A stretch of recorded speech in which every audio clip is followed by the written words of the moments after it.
Allah Allah ya Allah, Allah Allah ya Allah, Allah Allah ya Allah, Allah Allah ya Allah, Allah Allah ya Allah, Allah Allah ya Allah, Allah Allah ya Allah, sen bizden geç ya Allah. Bismillah bulan başlap, beni kalamım yaza, noksan sıfattan Allah, seni ete biz taza. Sen birsen ortakçım yok, güçlüsün kudratlısan, alimler maktav etken 99 adlısan. Hakim şeylik geltirse atlarımını birine, oltalaysız yes olur cehennemini törüne.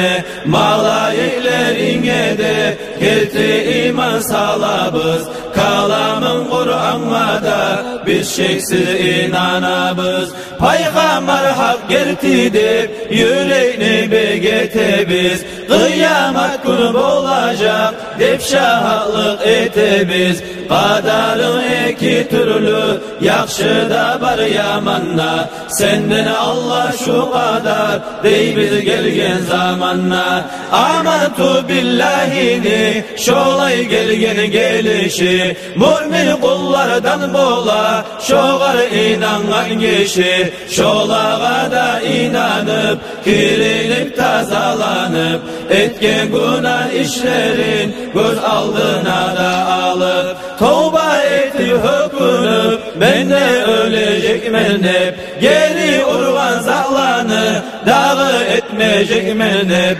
Namazını orazanı verip maldan zakanı, yürütme getiyişli Allah borç etken zanı. Namazını kılmay gallar, oraza tutmay gallar, zakatını vermey geller, dinini yürütmey geller. Allah'a şükür etmey, nimetlerini aşaysız, şarkıgız suygen etip kulüp oynap yaşaysız. Oylaysız sınmacak dep haligi bar güçügüz, Tanrı'na kıyamet gün bolacak hükümçügüz. Köp güçlüler yığılgan bağrın sali saz kabıp, köp baylar malın koyup yatkallar toprak yapıp. Baylar nege aşağın artka saldırmağallar, baylık bulan calların nege kaldırmağallar, nege olar kalmaz.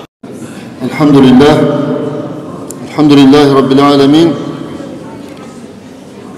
Vessalatu vesselamu ala Resulihi Muhammed ve ala alihi ve ashabihi ecmain. Amma ba'd. Assalamu aleykum ve rahmetullahi teala ve berekat. Barize hoş geldiniz konuklar. Hoş geldiniz bir daha Keren. Size Barize'de Allah razı olsun gelgeniz ya Allah. Marhaba, добро пожаловать в гости тоже. Баракаллах всем, кто сегодня пришел на наш маджлис. Прекрасил наш маджлис, украсил. Вам всем огромный баракаллах. Пускай этот маджлис будет таким маджлисом, который смывающий грехи других маджлисов, где бывает нам не положено присутствовать. Пока не начали, пока вот Кур'ан аят начнем читать. Среди нас есть здесь 4 хафиза. Иншаллах, вот каждому по 2 минуты дадим почитать, потом дальше начнем, иншаллах. Абдурахман почитай, потом Нур Мухаммад, Курбан и Махмуд Али по очереди. أعوذ بالله من الشيطان الرجيم. بسم الله الرحمن الرحيم. وسارعوا إلى مغفرة من ربكم وجنة عرضها السماوات والأرض أعدت للمتقين الذين ينفقون في السراء والضراء والكاظمين الغيظ والعافين عن الناس والله يحب المحسنين. والذين إذا فعلوا فاحشة أو ظلموا أنفسهم ذكروا الله فاستغفروا لذنوبهم ومن يغفر الذنوب إلا الله ولم يصروا على ما فعلوه وهم يعلمون أولئك جزاؤهم مغفرة من ربهم وجنات تجري من تحتها الأنهار خالدين فيها ونعم أجر العاملين قد خلت من قبلكم سنن فسيروا في الأرض فانظروا كيف كان عاقبة للمتقين قد خلت من قبلكم سنن فسيروا في الأرض فانظروا كيف كان عاقبة المكذبين هذا بيان للناس وهدى وموعظة للمتقين ولا تهنوا ولا تحزنوا وأنتم الأعلون إن كنتم مؤمنين صدق الله العظيم.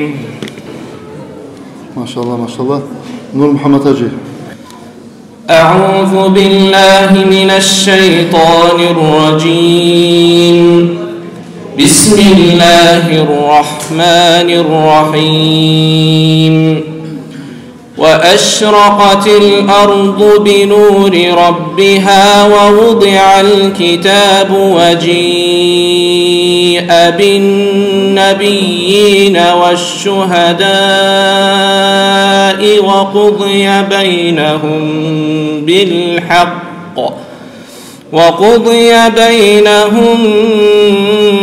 بالحق وهم لا يظلمون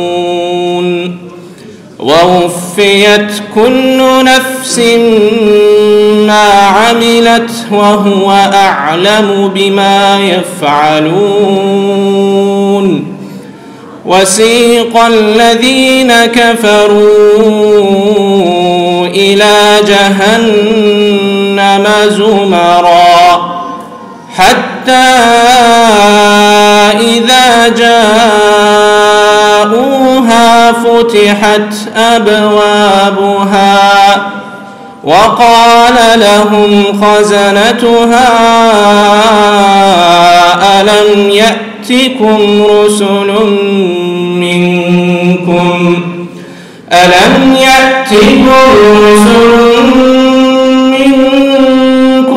يتلون عليكم آيات ربكم وينذرونكم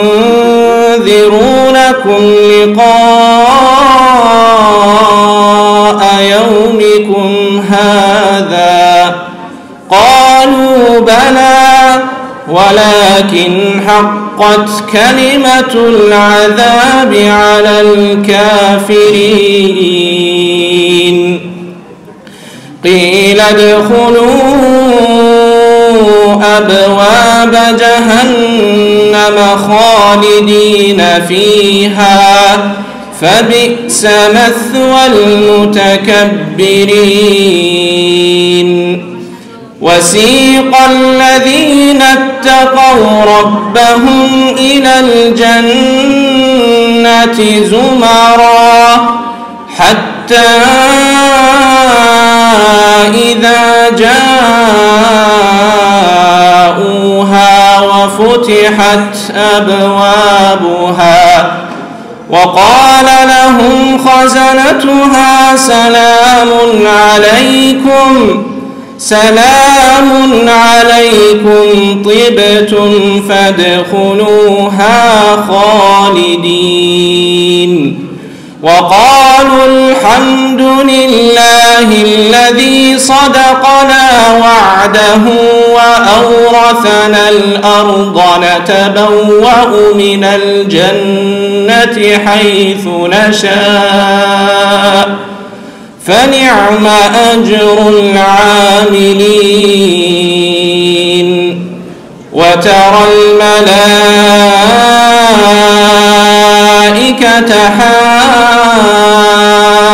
حافين من حول العرش يسبحون بحمد ربهم وقضي بينهم بالحق وقيل الحمد لله رب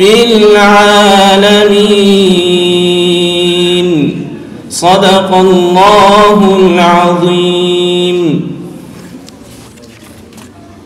Машаллах, машаллах, Нурмамат Хаджи, Аллах разболсун. Речь Аллаха такая прекрасная, что сколько бы ты ее не слушал, никак не можешь насытиться. Так, следующий наш чтец Урбан Хаджи, имам, сын имама поселка Шишановки. أعوذ بالله من الشيطان الرجيم.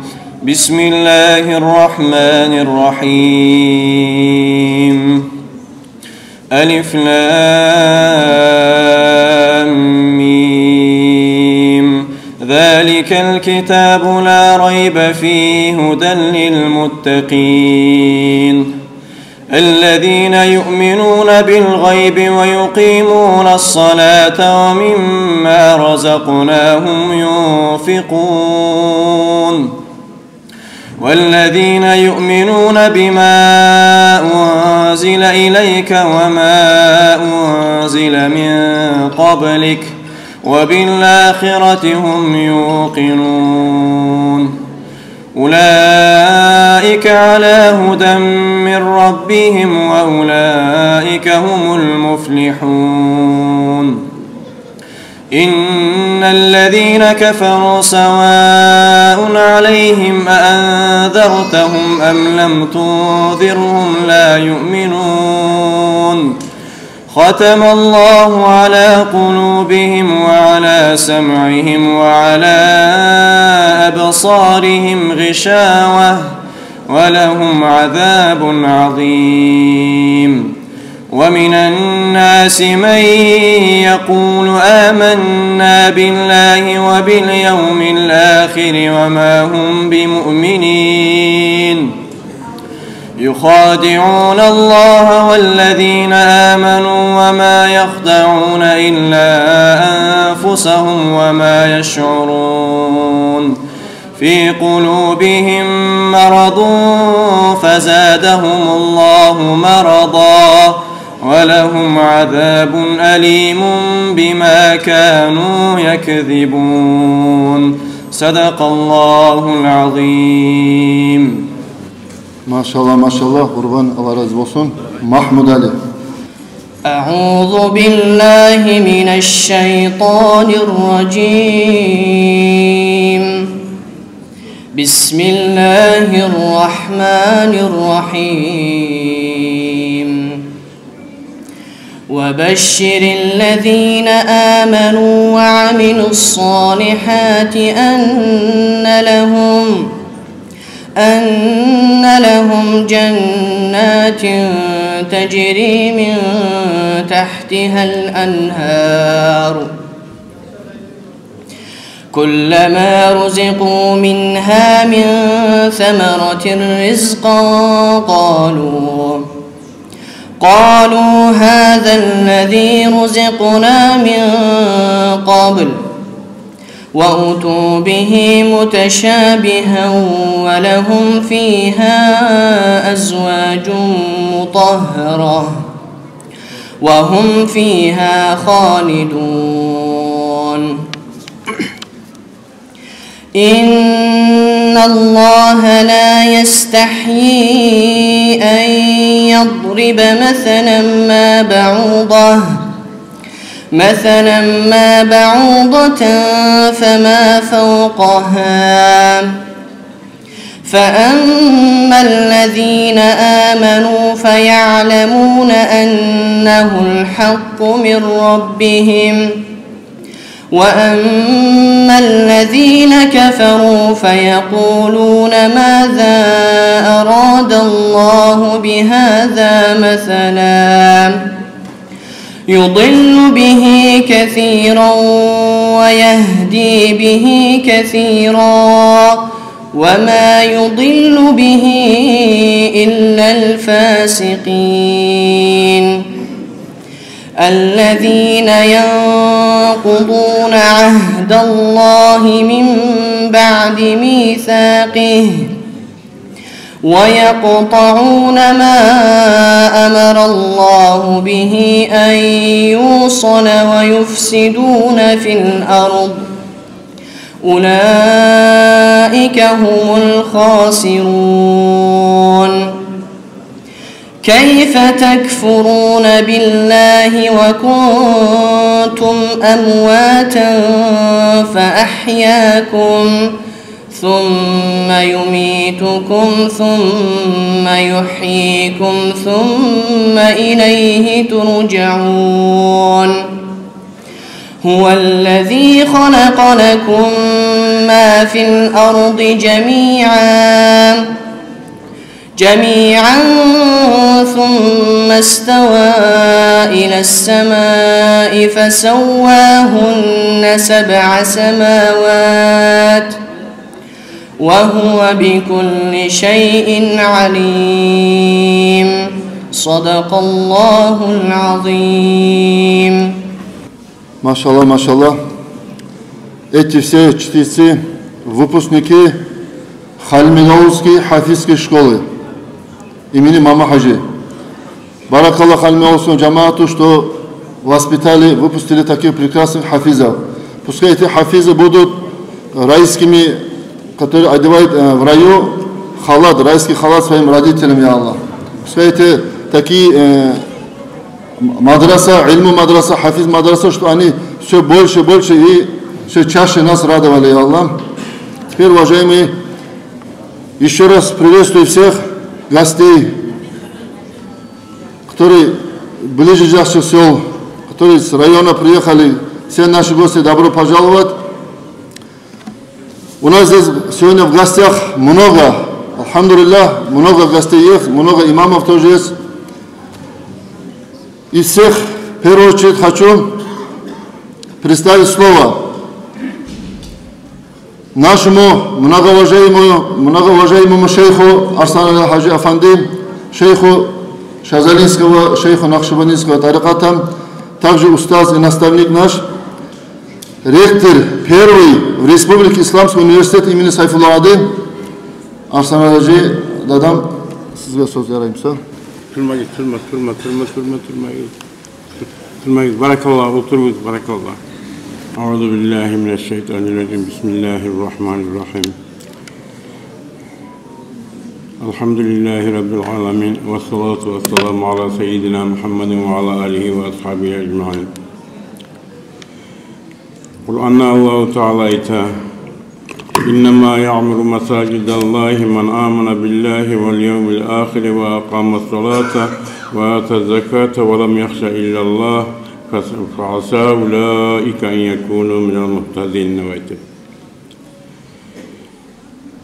Allah'ın uyların tegagallar, masjidlerin tegagallar. Alay adamlardır.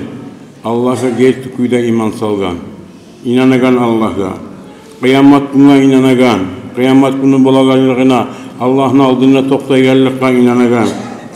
Ve âte'z zekâte malinden zakat beregen, kızganmay Allah'ın borç etken zatın malinden zakatına çağıragallardır. Ve lem yakhşa illallah, bir Allah'dan gayrıdan korkmaygan. Allah'dan korkup Allah'ın buyruklarını etegen. Fa'asâ ulâike en yekûnû minel muhtedîn. Allah-u Teala'yı şolar bolmayaray tuzilgin adamlardan. Gerçekten şolar tuzilgin adamlardan indirildi bayt Allah. Masjid intikkan yurt, masjid bar yurt, talaylı yurt bola. Biz gördük Masjidler yok zamanlı, komünist zamanlı. Şu masjidler yok zamanla halklar ne cuma yok idi, ne cemaat yok idi, ne ulu yok idi, ne içi yok idi, içki bulan, ulu bulan, edepsizlik bulan, buzulan, tozulan halk idi şu zamanlar. Masjid yok yurtlar. Masjidler dinle çakıragan, dünyasının ahiretini onvaragan uylar. Masjid tikmak, uzununda ahlısına, yaşlarına ve başkalarını da dine getirmek, Allah'ın yoluna tuzlamak, ahirette kurtulmak bulan.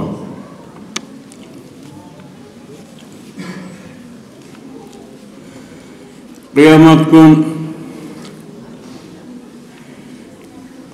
bir tayfa adamlar katta hesap sual yürülüp duragan zamanla mahayallar kaynayan kuyda günna dünyanın kovuna düşüp mahayallarını kızdırıp kaynatıp duragan zamanla adamlar kaysi yanga varaganını bilmeyi, ne etegenini bilmeyi duragan zamanla bir tayfa adamlar büyük memaraların üstüne sili yerlerde koluna artıkları da bulan, su içeyen ulu rahatlıkta boğuldu bayta. Şu zamanla cennet ahulları esine geldi bayta. Bunlar malaikler mükemmel. Sorayı olarak siz malaikler misiniz? Beksili yerlerde, büyük yerlerde olabilir tuğuldu. Malaikler tuğuldu diye zamanla sonra siz peygamberler misiniz dua alayısınız? Ola biz peygamberlerde tuğuldu. Siz kimlersiniz? Biz Muhammed ümmetten bir zahib müminler bizde. Allah'ın peygamberine atık esirliğe zamanla gözyaşlayarak bizi ağa dedi böyle. Ama bize bir hasiyet verdi, biz Allah'tan da korkuyorduk, cemaattan ayrılmayaydık de böyle. Bayramda da cemaatsiz namaz kılmayaydık de böyle. Görüyoruz kardeşim, Allah'a da haşık bulup, Peygamber'e de haşık bulup, Müslüman muğallığına suyunup, Allah'a da aşık bulup, cemaat kayırıp, masjidini siylep, dizip, masjidini şurayı silgilene Allah-u Teala'nın işçiliği.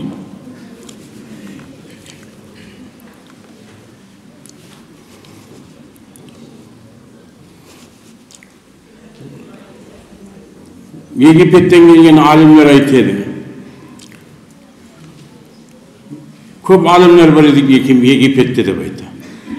Ama bizde davet deyinler, dine çakırmak deyinler yürülmeye dedi bayta.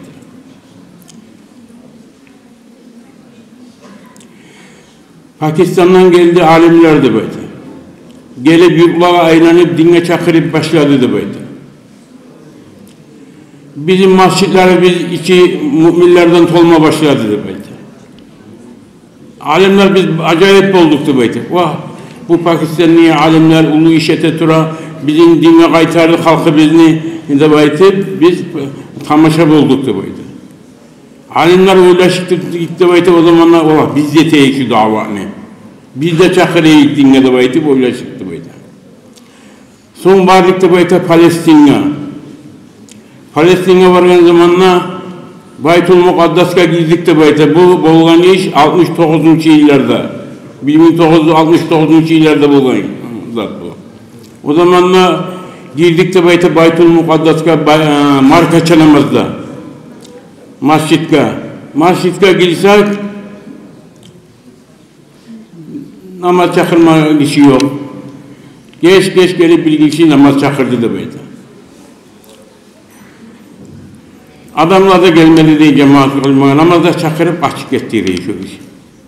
Biz tamaşa olduk da bayta. Bu ne işti?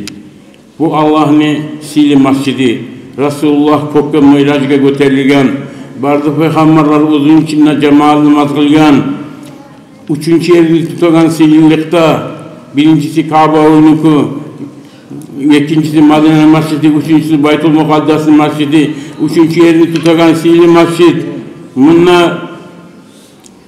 Bunu şükür etmeyi tura. Bunu haberun etmey tura. Bu masjidde cemaat kılınmay tura dep aytıp biz alimler kıynaldık dep aytar. Oylaştık dep aytar. Bu masjidni Allah bulardan alacak dep aytar. Almasa, şükretmese Allahu Teala alıp koyar. Biraz zamanla gelmedi diye cuhullar gelip şu masjidini çıkarıp aldı dep aytar. Şoğundan beri yana 69. yıldan beri yana hali 2024. yıl şonunca zaman davet ettiler Müslümanlar şu masjidini kaytarıp alıp bulmayı. Şükrüsün etmeyene Allah-u Teala çıkarıp aldı. Kardeşler şükreteyin. Masjidlere yürüyük. Yaşlara bizi imanla İslam'a tüzeteyin. Cemaat birleşeyin. Birleşmese yaramay cemaat. Yurtta cemaat cuma gelmeyen, cemaatle yürümeyen, yaşlara Kur'an okumayan adam bulma yaray mı? Yaramay. Mongola Tatarski deyin bir vakti igadeyin bir dünyanın kazanı algan var kazanı tehditürür. Xiliyerin algan. Bağdat'ını taptagan, alimlerini taptagan, müminlerini taptagan, Sililerini taptagan, katılmışlarına buzuk etken, gıyabır etken alimler oturup Arap birleri oturup olgan. Bir yüz ergişini bu Arap'ni, Sil boşunca asili Arap'ni, 100 ergişini bir katılmışı soya olgan. Kur'an tuşan halk, Araplar Sili halk, onlardan peygamber ibarlayan Sili halk ne enişikan ne esikli katışkan. O zamanla alimlere oylaşa, fiillere oylaşa. Bizge bu balak faydan geldiler. Bağır da oylaşıp birleşeler, bizge şu biz dinle çakırmadık halkı bizim de böyle. Alimlere biz yoklap durdu, dinle çakırmadı. Yurtta almışlarda işlemegan, yurtun cuma gelme yerler bunu işlemegan, yaşarın mazaslara tuzlamagan, din üretmegen, alimlere davet yürümegan, yürütmegan, kırga çıkıp da dinle çakırmagan, Resulullah'ın ashabları zaten Arabiye'den 1000 yıl, 1000 kilometreler arideyi yurtlarda can vergen, din seyali. Alimlerimiz aşağıda yatıp yoklap durgan. Atalar yaşlarını imanla tuzlamagan.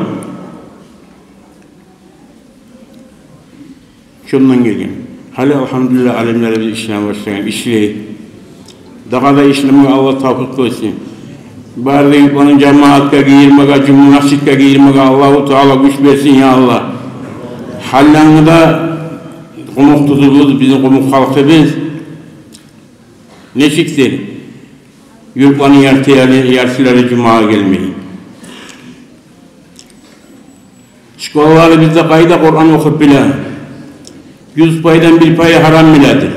Bilamsa. Kayda yaşları biz kayda verecek olar. Atalar, analar, balaları gizli, imanla, İslam'la tuzlanmasagiz, Kur'an'la tuzlanmasagiz, dinle tuzlanmasagiz, sanala kıyamet günü yetegeni bilen misiniz Allah-u Teala? Bugün dünyada 2 yılga tutma kayıpıramsa, ne de 2 yılga armaya kayıpıramsa, o kişiye ülleyle gelmegen ulu bala kalmayı, kıynalarlar, illeyler, akçasın harcaylar kurtarması yok. Ya ahiretçe milyar bulan bitmeyen ahirette onunla kurtulmak için neden işlemeyiz biz yaşlar bizim balalar bizne. Balalar bizne biz niye tuzlamaya bizim borçumuz. Peygamber aleyhissalatu vesselam aytkan kullu ra'in mas'ulun an ra'iyetihi. Her saklavucu kişi onu saklayan zattan sorulacaktır. Alim sorula yurtta sorula alim, imam sorula bir adam cuma gelmese, bir adam Kur'an okumayı koysa şundan sonra olacak nege üretmedin, nege bolmadın gibi aytip. Ata-anana sorulacak bağlarından nege imanla tuzlamadın, nege cumaya cemaatle yürütmedin gibi aytip.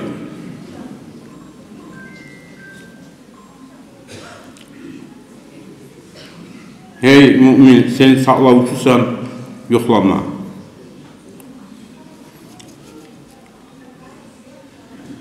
Fatıma Zahra, Resulullah'ın kızı, Görəsiz, dünyada aytılan barda peygamberlerinde biyi.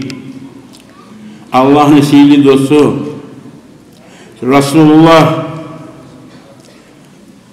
şunu kızı, sihirli kızı Fatıma-tı Zahra şunu götürüp kabirluğa başından Ali tutup, bir başından Hasan tutup, bir başından Hüseyin'i tutup, bir başından bir sihirli asabı Gaffar diye işi de tutup alp barganına baysa kabirluğa. Kabirluğa alp barganına kabirluğa kılığına söylegen Abu Gaffar, hey kabirluğun, bizi kim getirgenini bilir misiniz? Biz ki Resulullah ne? Allah'ın sihirli dostunu, Peygamberlerin sihirlisini, sihirli ümmeti de var, şunu, o zaman Kur'an'la düşken, sihirli Peygamber'in kızı, sihirli kız, Fatıma-tı Zahra'nı getirgenimiz de baydı. Ha buradan tavuş geldi de baydı. Men nasabni, tohumlu yeri tuğulmam, men amalını yeri ben de baydı. Kardeşler, kabul bizden amal talep etti. Kur'an bizim sihirli amallara tüzeti. Alimler, davet gayrımız, bir yüzümüzde bittiğimizde konuşuyoruz gayrımız. Cuma gitmeyin, cemaat gelmeyin, halkını, yaşlarına Kur'an'la öğretmeyin, imana takmayın, yaş halklarını dinle getiririz. Hey cahiller, cemaatten, cumadan ayrılmayın. Bir kere cemaat kılsa, 7 kat kopmuda, 7 kat yerine de Mizan Televizyon'un bir yayına salınan zamanla bir cemaat namazının sevabı artık gelecek.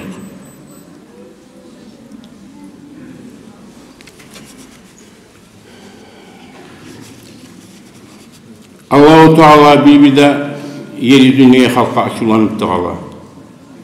Asli işler olan zamanla, işkiler köpükçilgen zamanla, cemaatlar köp kalgan zamanla, yaşlar namazlarını koygan zamanla, Allah'ın kelamı Kur'an okulmayan zamanla, Allah-u Teala açılanaya bayta. Şu zamanla Allah-u Teala balaklar salama, ulu fitnalar salamanı yeryüzüne de bayta, niyet ete de bayta. فإذا نظرت إلى عمار بيوت بذكر الله والصلاة وأنواع العبادات والمتحبين في لأجله من قرغن zamanla yeryüzüne zikir tegelleri koruyan zamanla cemaat gayrıyalarını koruyan zamanla Allah için bir bulunan dost olan Müslümanlarını koruyan zamanla Tanla etenden aldın yeri, etenemadan aldın yeri, tançakta turup, gezmenden Allah dep, astağfurullah Allah dep, yüreğinin, tileğinin vurgun zamanla sarraftu azabi anhum. Yeryüzünden şabalağını geri koyamam, salmaya koyamam. Bağdat'ta bir kişi, Gora, Karamatı var kişi, Dajlarını özeni göterilip Bağdat'na suvalatırıp göre. Bir malayik de söyleyeyim. Ne haber var koptu evet. Ola dajlarını özeni göterip Allah-u Teala Bağdat'na suvaldırması ya da belki. Bu paşmamalı bileği Allah'tan tileği etme şu işinde var. Birazdan bir daha göre zamanla sorayım. Ne haber vardı baytip? Eki de malayını söyleyip, biri bulan söyleyip. Ne haber vardı? Vallahi Allah-u Teala şu hükmudan tayid de baytip. Ne oldu da baytip? 700 zina göterilgene dedi baytip Bağdat'ta. Allah açıklanma neydi baytip? 701 namaz çakıran tavuşta geldi. Şu 701 azanla bir namaz çakıran tavuş artık gelmek yani sonra Allah-u Teala geçip koydu da baytip. Masjidler bizim Allah'ı bizimle razı ettiğini uylar. Al-masacid buyutullah. Masjidler Allah'ın uyları. وَزُوَّارُهَا ضُيُوفُ اللّٰهِ Masjidde, cemaatte, cuma'da yürüyorlar Allah'ın konakları. Gelgen konağını insan ne çıksın ama hareket eti. sihirli aşların biri sihirli yerde otursa, sihirli sözler söyleyip Allah-u Teala masjidlere gel cemaat kılaganlara Allah-u Teala cenneti sihirli sözlerde verecek, sihirli yerlerde verecek cennetten, sihirliler bulan koşup, sihirliler bulan sihilecek. Allah var evinde sihirliğe koşsun ya Allah.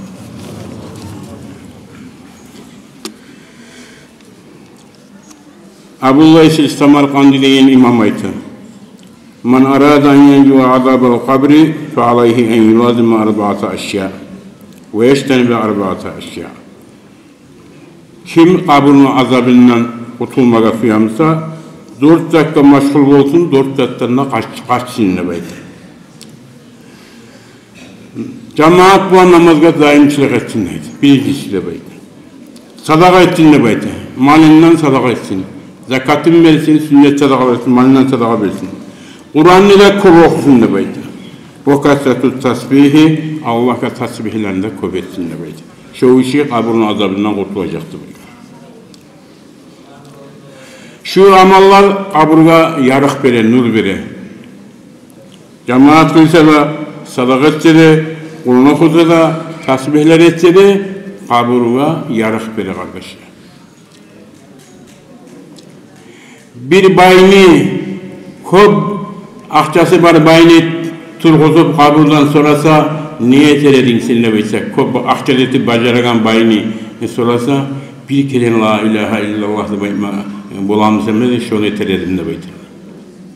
Kardeşler, la ilahe illallah ayeti bolabız hali bari bizde. Tasbih etip bolabız, Kur'an okup bolabız, cemaat yürüp bolabız. Kardeşler, bolagan zamanla ihtiyar bir zamanla iteyi.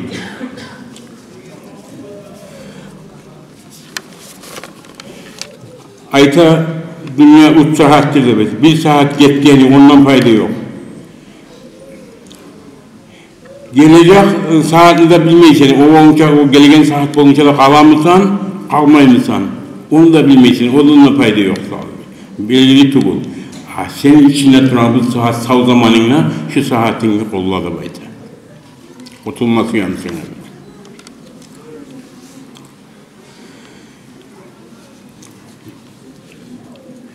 Saklanmaya düşen 4 zat. Yalgan. Yalganını koymaya gerek. Hıyanatlık etmek kişiye, şunu koymaya gerek. Ondan da tilkilik etmek, onu koymaya gerek. Oprağın zaten silik bolup, ve başlıda bolup, najastan taza saklamaya gerek. 4 da kabrını azabından geliren zatlar. Sevgili kardeşler, ulular ayta boluyor değil.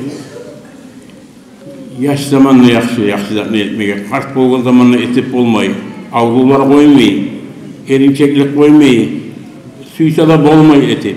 Yaş zamanla yaxşı, cemaatta da yürüme, zikrü etme, Kur'an okumaga, yaş zamanla yaxşı, masjidlerini bezenlerimega, de bayta. Masjidlere yüreği baylanıp duran, savunlarının uzağına, masjid yüreğinde duran bir boş vaktimize masjidle bayır edin, bir cemaat kılar edin, Allah'ın oturup bir içinde otururken bir az zamanlarda baytıp öyle şakallar, şuraya adamlar. Kıyamet gün, arşın salkınına, oturup, suları çatırıp, yemişlerde aşıytırıp, ulu lezzette bola. Bir tayfa adamlar, kıyamet günü kıyınlık çekip duran zamanla şuraya rahatlıkta bola. Kardeşler, şu masjidler bizim talaylete. Bunu masjidlerin suymağa bizge nasip olsun. Ahulları bir yaşayalını suydurmağa nasip olsun ya Allah. Bari bizge de Peygamber Aleyhisselatü Vesselam aytkan İrtanim hamsan da bek. Şebabaka kabla haramit. 5 zat bulan faydalanma bayta. 5 zat gelgin çaga. Cahil zamanın bulan faydalan, kart bolgun çaga baytkan Peygamber. Vagınaka kabla fakirke, bayrağın bulan faydalan sadaka etip, yerli bolup kalgın çaga da bayt. Yerlilik gelir, etip olmayan bolup olan. Malını vermek, yerli etmeyi dağda bayete. Vafiraka kabla şuğulike, boş zamanını kolla da bayta, maşgul olup, olmayan bolup kalgın çaga. Vasihata kabla sakmike, саулығың бар заманна ет, ауырып қалғанша да байды. Ва хаятака қабла маутке, сау заманын ет, өліп қалғанша да байды. Өлі бітті, кітаплар ябылды, Аллахның алдына бармаға түші. Ким көп қазанса, шоны талайды болады. Bizim masjidler talaylı tegen yeri. Cuma'dan cemaattan ayrılmayık, imamlar davatını yürüteyik,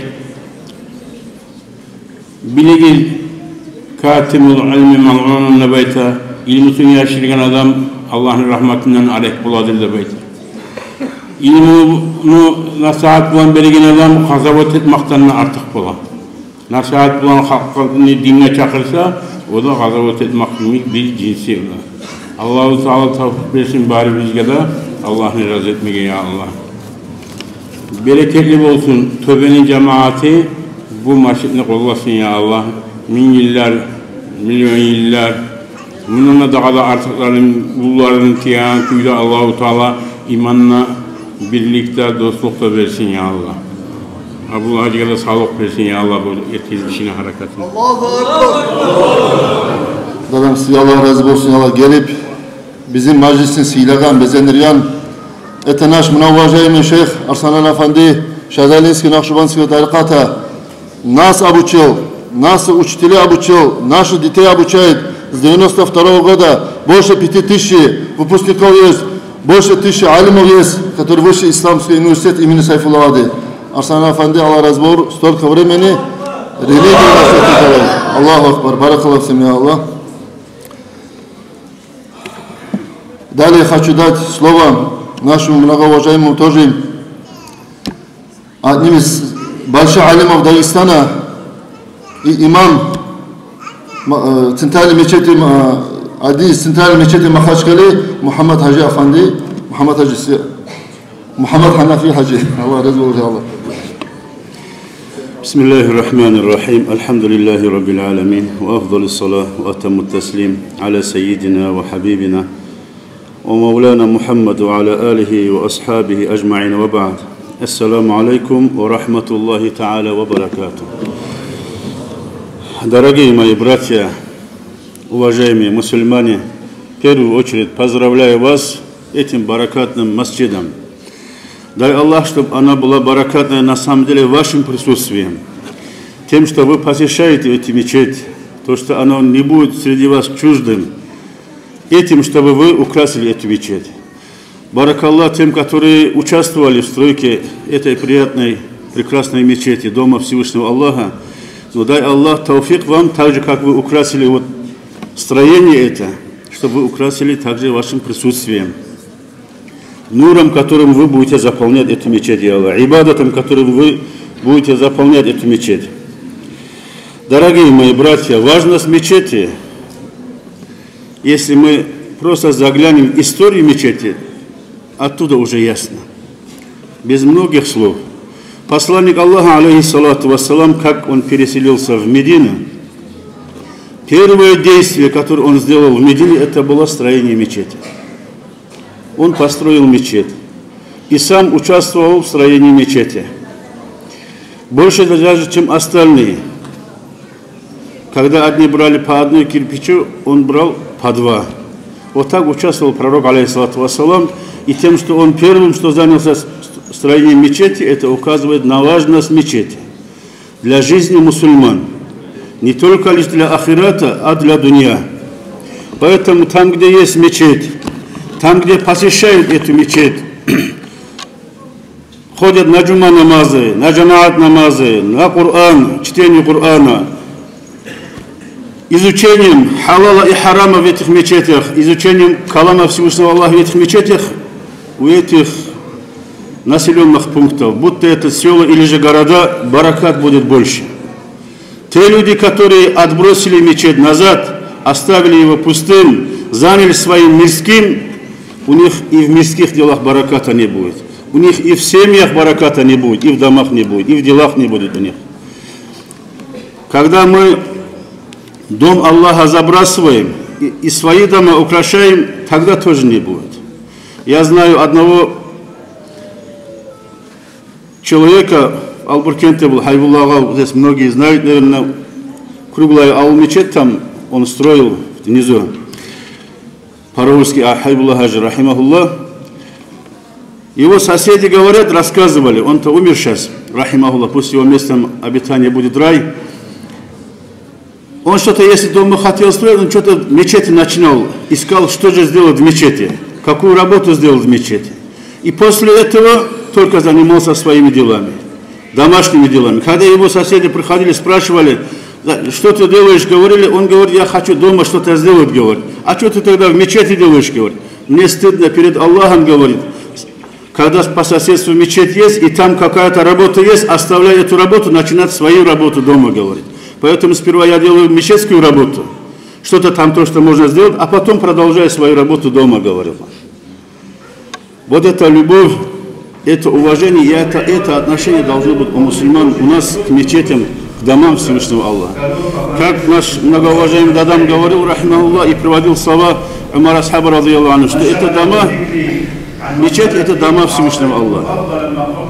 Прихожане эти мечети гости Всевышнего Аллаха. И хаккун аляль мазур говорит. И хаккуль мазур право того, кто посещает, чтобы ему проявляли гостеприимство. Естественно, тот, кто будет проходить дома Всевышнего Аллаха, ради Всевышнего Аллаха, он пустым не уйдет. Он получит то, что он просит в своих дуа.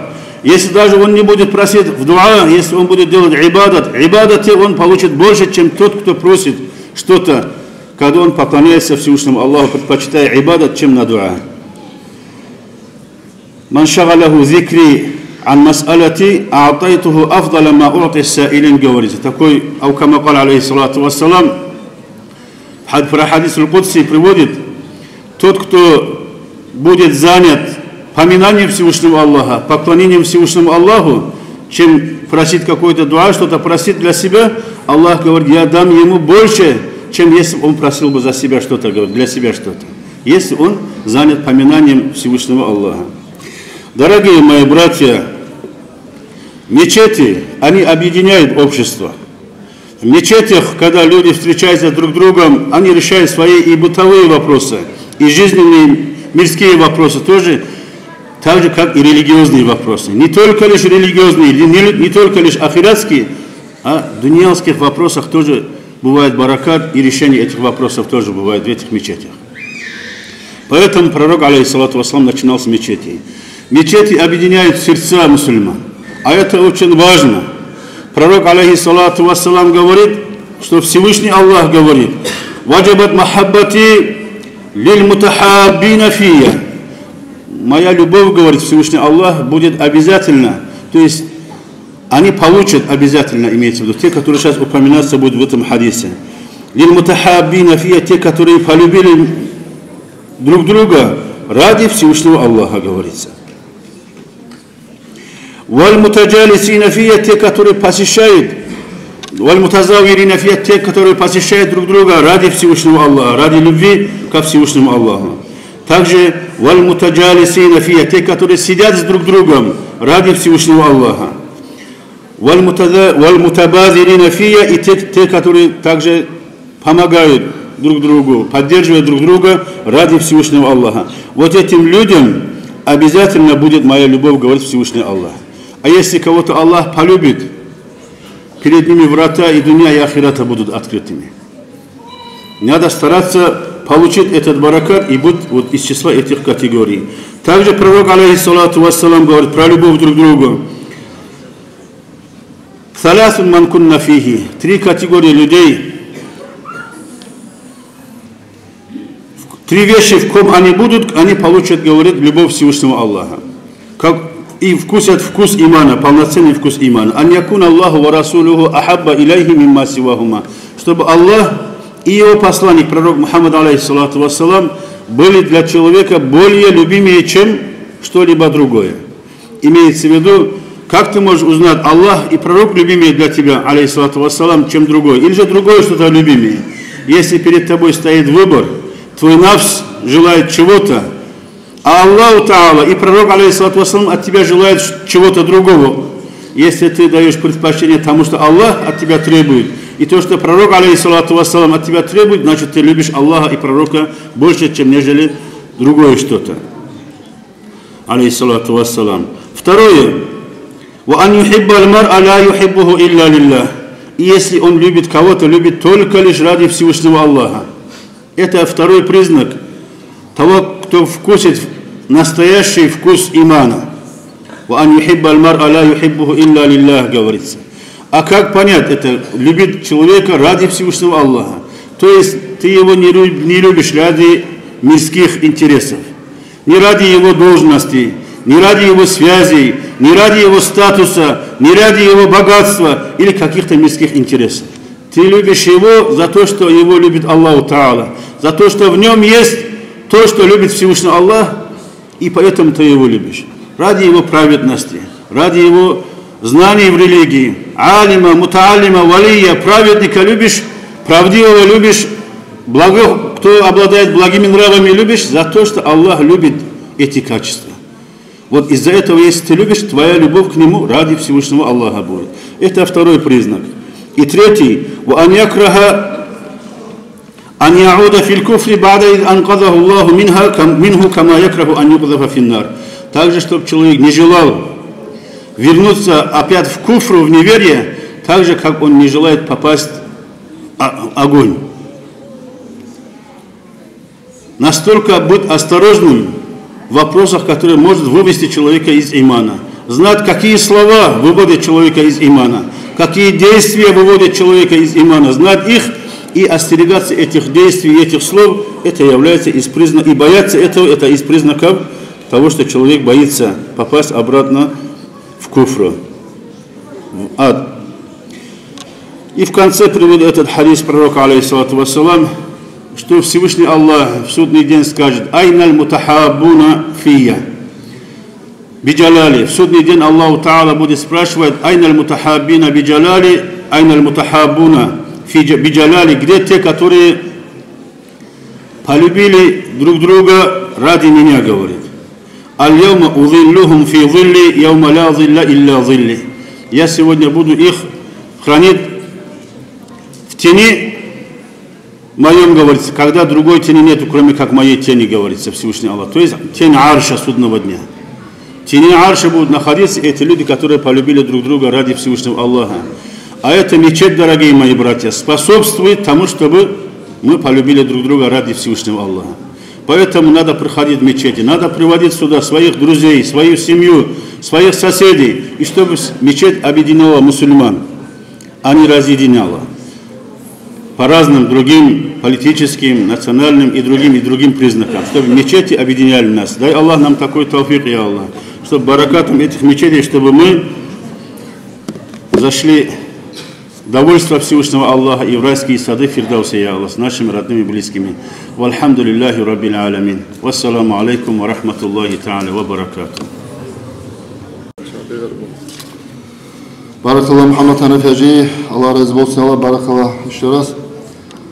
Так, уважаемые, не могу подчеркнуть, не могу не сказать, к нам сегодня один издалека приехавший гость есть с Чечни, наш многоуважаемый Бадруттин Хаджи, зам Чечни Салах Хаджи по Шалинскому району.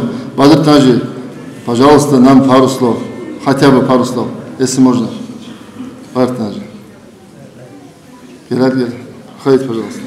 Ассаламу алейкум ва рахматуллахи ва баракатуху. Братья, я познакомился с Абдуллахом в Мекке, Медине, святой месте. Абдуллах, первый раз хочу сказать про Абдуллаха. Как я его увидел, я его полюбил, он меня тоже, ради Аллаха. Спасибо, что пригласили. Еще хочу сказать, мечеть, дом Аллаха, алхамдулиллах, такой мечеть построить. Вы все вот здесь будете делать намазы. Мы тоже рады, что нас пригласили сюда. Мы здесь вот 2 раката намаз делали. Судный день, говорят, это алими будет свидетельствовать. Алхамдулиллах. Абдуллах, тебе большое спасибо. Всем спасибо, тот, кто постарался помочь этой мечети построить, помогать работе деньгами всеми. Салам маршал, всем братья, русский язык я не понимаю. Аллах дала, почитаем сказал несколько слов. Аллах дала межка, дала беркати дойл. Аллах дала чумял вошек, беркати усулдина савахе. Хар Абдуллах санк энти дал маеш бойлой. Ассаламу алейкум. Огромное баракалла, братья и вашим брат тоже, которые пришли. Сейчас маленький, так как рекламная пауза сделаем и послушаем хороший назму. Можно же? Али Джамаладжи. Ассаламу алейкум. Аллаху Таала кабыл этсин Аллах. Аллах баракат этсин Аллах беткени мejitигизне.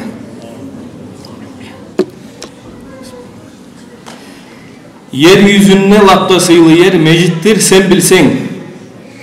Neçede nasiplisen 5 namazga yürüsen. Baskan ayaklarına daraja göterile, abaklarına kadar günahların tögüle. Meclege hasiret bolsa kimli yüreği, arşını salkınlığına bolacak onu yeri. Şolay aytkan paygambar ondan gerti kim ayta? Allah'tan son ahmak kabarı gertilik kayta. Kardeşim erinme geri yürüme meclege, yürügenlere sana Allah ahiret ilgilege. Sen kop yürügen sayın yürüme süyeceksin. Uzru çıkıp barmasan kıynalıp güyeceksin. Ona şolay halı bar sen bilsen mecitleni. 5 namazga yürümek ulusu nasipleni. Şolay nasipten ayırma Allah biz yemekleni. Hacatlı kullarınmız geçmaklığına senin. Mecitke bargan adam konaklanmay kaytmacak. Adamlar yemek Allah ne yaptım ne aytmacak. Har neçe bargan musan şol kadar konak tepsi. Cennette saldıracak konağın sıylap yesi. Kimli adatı bolsa yürümek meclege. Mu'min hep yaray şoğar şahatlığın etmege. Mecid Allah'ını uyu ondan sıylı uyu yoktur. Onna kılgan namazın savabı da bek köptür. Akça köp bere bulsa Iraklığa barasan.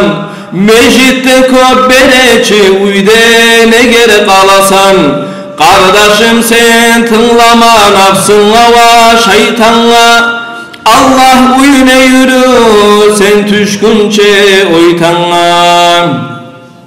Oytanla bir düşken son ondan kaytıp çıkmak yok. Hay amanlan ne payda tigen son ajal ok.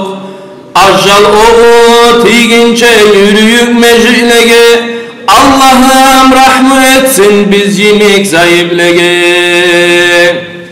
Kim süyse olur Rasul'dan kıyamet gün şafaat. Salavat salsın bugün atın eşitken saat. Mevla'ya salli ve salim daiman abadan. Ala habibika hayril halqi kullihimi. Mevla'ya salli ve salim daiman abadan. Ala habibika hayril halqi kullihimi. Allahumma salli ve sellim ve barik aleyh. Машаллах, машаллах, Джамаладжи. Такой прекрасный голос. Не просто назму читаешь, так он еще наш коллега, имам, верхний шарты тоже.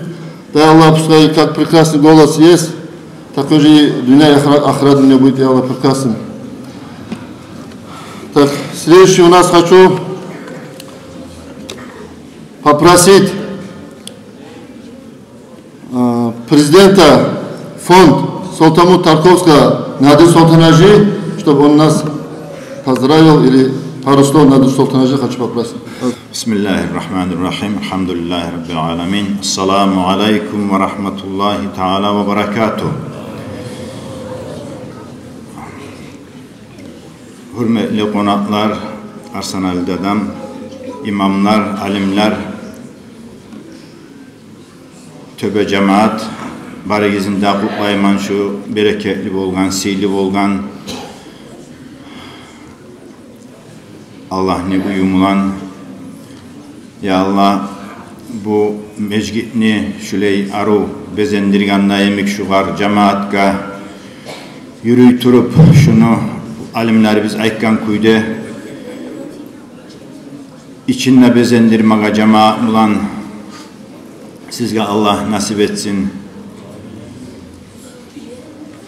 Cahillega çakırma süyemen cahillani şunna etilinecek nasihatlara kulak asıp şu kop internetten kop telefonlardan söylenegen her türlü her yerini alimleri ola her yerini mazhapları var yollar deb aytilinagan zat mazhap kobusu cahil halk biraz ters pikruga ters yollaga çıkıp kala o Peygamber Aleyhisselatü Vesselam'ın zamanında mazhaplar bolgan mı şeyh ustazlar bolgan mı deb aytip bulmagan o zaman barhaplı ustazıda mazhabida Peygamber Aleyhisselatü Vesselam bolgan şondan soň ashabalar kalgan soň başlangan bir ashab başka çalay anlap Kur'an'ına düşken kalimani başka ashab başka çöle anlap Peygamber Aleyhisselatü Vesselam aytkan hadisini bir ashabalar ulu ashabalar İbn Umar yemik Abbas yemik radıyallahu anhum her türlü kayda aytmaga başlagan o sayali bolgan şondan soň tabiilerden soň çıkkan mazhaplar yollar şu barida şeriatimizni özegi barida kayta Kur'an'a da hadiska da şu sayali köp söz etmeyli bizim min yıllarından gelgen dinimiz şeriatimiz saklangan şu mazhaplara arka tayap şu mazhapların alimlerine şu mazhaplardan tabala çıkan ustazlara şeyhlara tayana turup 1400 yıl yetişkenmiz elhamdülillah. Halinden sonra bizim geleceğimiz kişkine pikir etmeye hakkımız kalganmışsa şu 20-30 yılın içinde köp cahil yaşlar halek buldu. Birleri ağaçlarda aylana turup, birleri onunla maydallarda aylana turup köp halek buldu. Neticesine karasan bir zat da yok. Bir zat da yok. Bir ödeş olanı yaman zatla tüylesi eskermede eskermeyi. Kobusunu kavurları da yok. Ama şunla kalgan ilmumundan talep etip ilmunu artinden aylanan adamlar buna bu saatte da meclislerin imamları olup madrasaların müderrisleri olup ilmunu yayagan adamlar olup çıktı. Şöyle cahiller sizin harekatinizni, sizin vaktinizni ilmuga baktırsanız ona şodur dinge payda beregen zat, şu meclislerini bezendiregen zat, madrasalarını bezendiregen zat, dinimizni arttıregen zat. Allah nasip etsin bu töbe cemaat kada, başka cemaatları biz kada imamları artinden alimleri bizni tınlap ilmuga berilip ilmu okup bacarmayımsa da ilmu okuygallaga tınlap yürüyen adamlar olmaga. Vesselamu aleyküm ve rahmetullahi ve berekatuh. Allah razı olsun. Barakallah. Надир Султанажи. Этот фонд наш, который он руководит, Надир Султанажи, один из самых хороших, великих, можно сказать, фондов, которые не только здесь, в Дагестане, но и когда были вот эти землетрясения в Турции, Сирии, везде, которые помощь оказывали, вот такой, машаллах, благородный, который, от него, который польза есть, вот такой благородный фонд. Еще раз поздравляю Баракалла этому фонду и кто его возглавляет. В следующий раз хочу предоставить слово проректору Исламского университета имени Сайфуллады, Мухаммад Сайфулладжи. Пару слов нам, пожалуйста. Альхамдулиллахи Раббил Аламин. وأفضل الصلاة وأتم التسليم على سيدنا وحبيبنا وقرة أعيننا محمد وعلى آله وأصحابه أجمعين وبعد. Ассаламу алейкум ва рахматуллахи ва баракату. Уважаемые братья, уважаемый джамаат, поселение Тюбе, поздравляю вас с этим прекрасным днем, открытием такой прекрасной мечети, который был относительно в кратчайшие сроки построен с вашим старанием, со старанием всех мусульман. Баракаллах, дай Всевышний Аллах, чтобы Аллах вам вознаградил за ваши старания, за ваше усердие.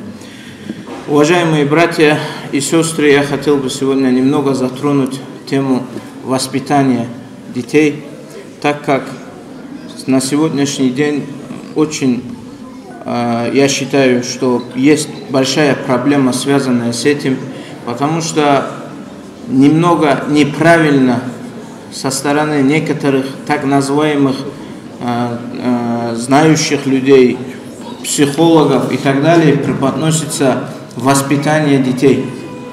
Потому что сунна пророка, саллаллаху алейхи вассаляма, о воспитании детей нам говорит одно, а сейчас появились люди, которые и сами в этом вопросе не преуспели, но хотят нам, мусульманам, навязать, как нам нужно воспитывать детей. Сейчас люди очень много начали читать, очень много зарубежной литературы переводится, и там некоторые люди, которые отношения к исламу не имеют, диктуют нам, рассказывают, как нужно воспитывать детей. В этом чтение книг, конечно, очень хорошо, но надо проявлять осторожность, когда вы берете в руки такие книги. Это как оружие, которое вы взяли у кого-то не знающего, неизвестного человека, и которое может быть использовано против вас. Потому что нам, мусульманам, Всевышний Аллах через нашего пророка, саллаллаху алейхи вассаляма, уже разъяснил, каким должно быть воспитание детей. Мы не должны изобретать велосипед, у нас уже он есть, уважаемые братья. Поэтому к этому вопросу мы должны относиться очень щепетильно, трепетно. Аллах в Коране говорит: «Аузу биллахи минаш шайтанир раджим, аль-малу валь-бануна зинатуль хаяти дунья». Саллаллаху алейхи. Дети, имущество – это украшение нашей жизни, мирской жизни. Конечно же, это наше украшение, но это украшение может как для нас в ахирате быть как помощником, как помощь. Точно так же она может обернуться нам азабом завтра в судный день. Каким образом? Если мы дадим правильное воспитание, правильно обучим наших детей, эти дети будут нам делать дуа. Каждый ихний амал, это будет наш амал. Но если мы их этому не обучим их греховному, к плохому, каждый ихний грех будет, у нас тоже будет от этого греха доля. Вот этого наша главная задача, чтобы мы вот этого всего не допустили, уважаемые братья. Всевышний Аллах говорит: «Аузу биллахи минаш шайтанир раджим, инна Аллаха я'мурукум ан туаддул аманати иля ахлиха». Всевышний Аллах повелевает, чтобы вам веренное, вам доверенное, вы его отдали к его обладателям. То есть дети – это наш аманат. Дети для нас аманат, который Всевышний Аллах нам верил, для того, чтобы мы дали им правильное воспитание, чтобы мы им дали правильные взгляды на жизнь. Это для нас такое испытание от Всевышнего Аллаха. Посланник Аллаха, саллаллаху алейхи вассалям, говорит: «Ма мин абдин ястар'ихи Аллаху ра'ияттан, ямуту яума ямуту ва хуа гашун ли ра'иятихи, илля харрама Аллаху алейхи джанна». Нет никакого человека, кому бы Аллах дал что-то, верил что-то. Этот человек умрет в какой-то день, но если он проявил халатность по отношению к тому, что Всевышний Аллах верил, Всевышний Аллах этому человеку сделает харамом рай. Сделает харамом рай. Поэтому это не подвиг породить людей, детей, чтобы много детей было и так далее. Подвигом на самом деле будет, если мы этим детям сумеем дать правильное воспитание. И для того, чтобы воспитание к нашим детям было правильное, нам надо обратиться опять-таки к нашей религии. Не к кому-то там другому, который к ней. В Коране Всевышний Аллах приводит истории пророков, истории мудрецов, которые описывают нам, каким должно быть воспитание к детям. История в Коране приводится того, какие советы, назидания давал Лукман аль-Хаким, был такой мудрец. О нем Всевышний Аллах приводит. Первым его завещанием своему сыну было «Бисмиллахи р-Рахмани р-Рахим, ва из каля Лукману либнихи, ва хуа я'изуху, я бунайя ла тушрик биллах, инна ширка ла зульмун азим». Первым было «О мой сын, о мой сынок». Он вот так говорит, обращался к своему сыну: «Ля тушрик биллах». Ты не делай, не давай, не предавай сотоварищей Всевышнему Аллаху. Поистине предавание Всевышнему Аллаху сотоварищей — это большой вульм, большое притеснение. Это вот мы должны в первую очередь взять себе назиданием. Чему мы должны учить? Тому, что Всевышний Аллах один, что есть пророк саллаллаху алейхи вассалям, что наша религия ислам и так далее. В этом нам, конечно же, помощниками будут имамы мечети, преподаватели, обученники. Если мы хорошо этого всего не знаем, в силу каких-то обстоятельств, будут нашими помощниками люди, которые обучают.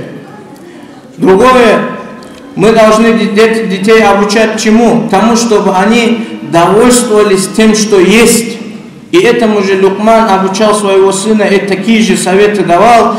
Он дал такой совет своему сыну: بسم الله الرحمن الرحيم يا بني إنها إن تك مثقال حبة من خردل فتكون في صخرة أو في السماوات أو في الأرض يأتي بها الله إن الله لطيف خبير. О мой сынок, твой ризк, твое пропитание, если оно будет подобно горчично-мутной семечке, таким маленьким, оно будет, даже если спрятано в большой скале, будет в небе или будет на земле, тебе Аллах его приведет. Смотрите, какое правильное обучение своему сыну. После того, как он его научил Аллаха уверовать, во втором он сказал ему: какой бы у тебя риск, где бы он ни находился, Всевышний Аллах приведет его.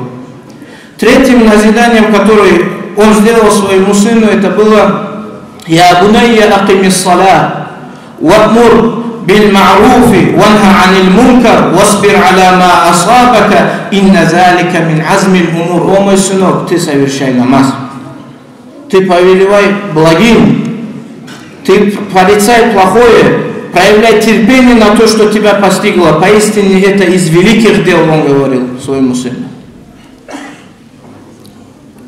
Дальше, следующее его созданием было: ولا تصعر خدك للناس ولا تمشي في الأرض مرحا إن الله لا يحب كل مختال فخور. Ты не отворачивай свое лицо от людей. Ты будь к людям открытым, не будь гордым, не ходи по земле гордым. Поистине Всевышний Аллах не любит гордых людей, говорил. Смотрите, какие прекрасные советы. И самым здесь последним, что я хотел бы отметить, последний совет, он говорит: «Вахсид фи машика вахзуз мин саутика инна анкара ал-асвати ла саутул хамир». Ты, говорит, будь умеренным в своей ходьбе. Не слишком быстро, не слишком медленно ходи. Удерживай свой голос, не кричи, не слишком поднимай свой голос. Поистине самым неприятным, нелюбимым Всевышнему Аллаху из голосов это является голос ослов. Вот эти такие важные советы, которым ислам обучает с самого, даже со времени зачатия, нас обучает, чтобы мы серьезно относились к воспитанию детей. С этого воспитания, правильного воспитания детей невозможно своим трудом постичь. Мы должны стараться, но есть важное дело, которое мы должны сделать, это просить Всевышнего Аллаха, чтобы Он дал нам правильное потомство. Так же, как и пророки просили, чтобы у них дети были хорошими. Пророк, саллаллаху алейхи вассалям, в хадисе говорит: أما لو أن أحدهم يقول حين يأتي أهله بسم الله اللهم جنبني الشيطان وجنب الشيطان ما رزقتنا ثم قدر بينهما في ذلك أو قضي ولد لم يضره الشيطان أبدا.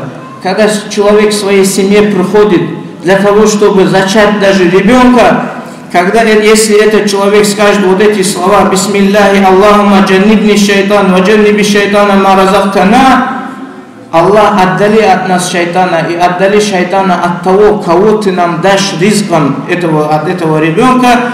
Если у них вот такое будет, то шайтан ему не навредит. Шайтан его с правильного пути не сбьет. Вот откуда у мусульман начинается воспитание.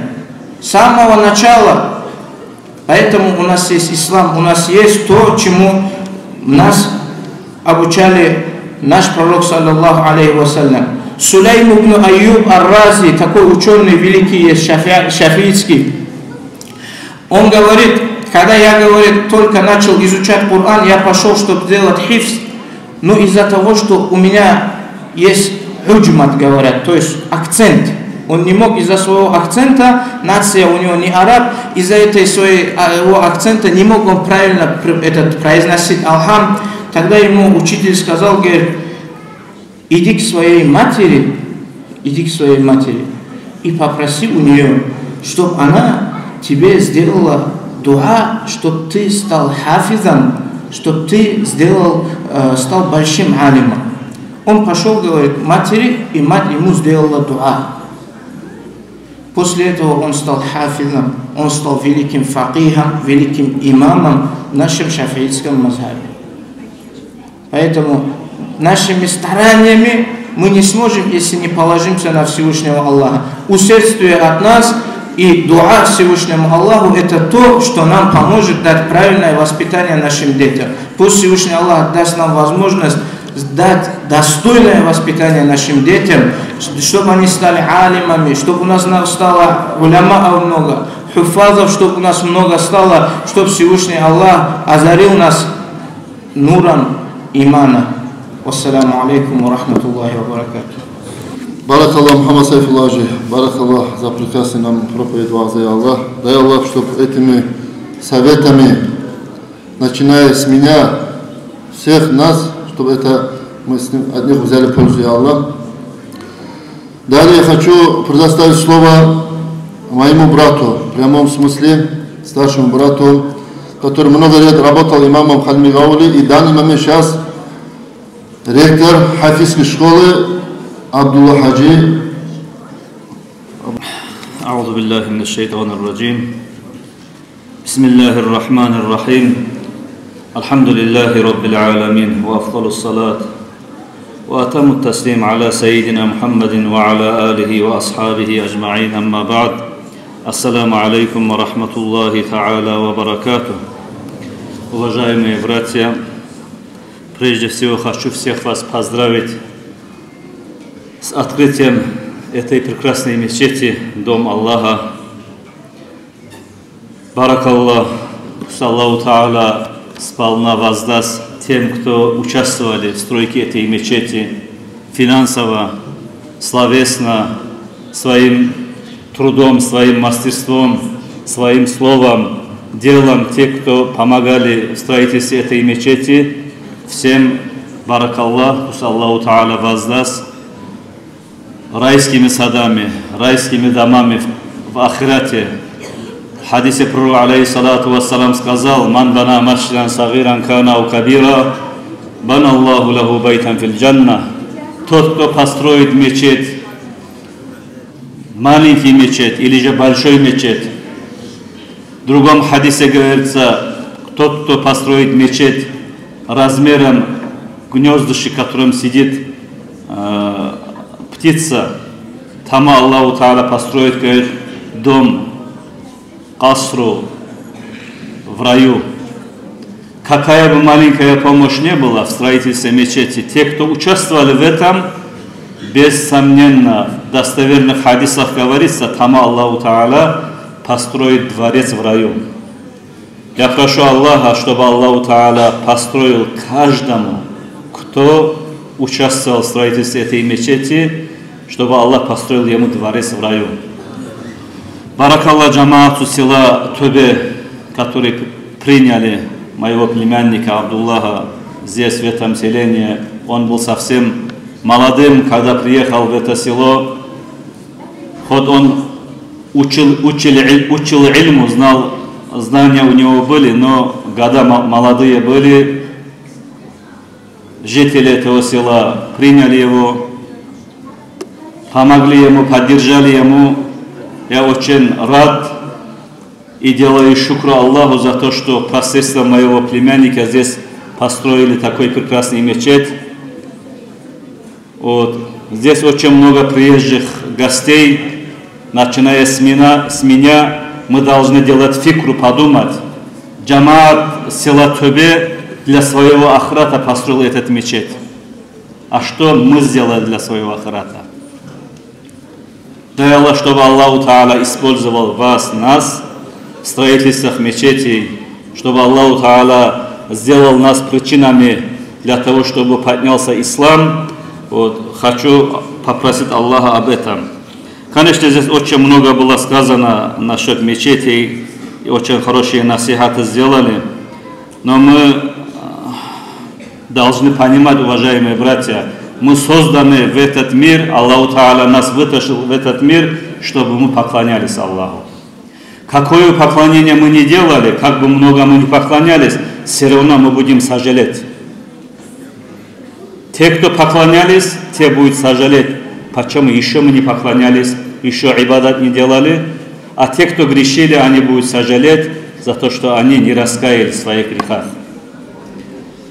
Об этом пророк, саллаллаху алейхи вассаляма, говорит в своем хадисе: «Ма мин ахади ямуту илля надима».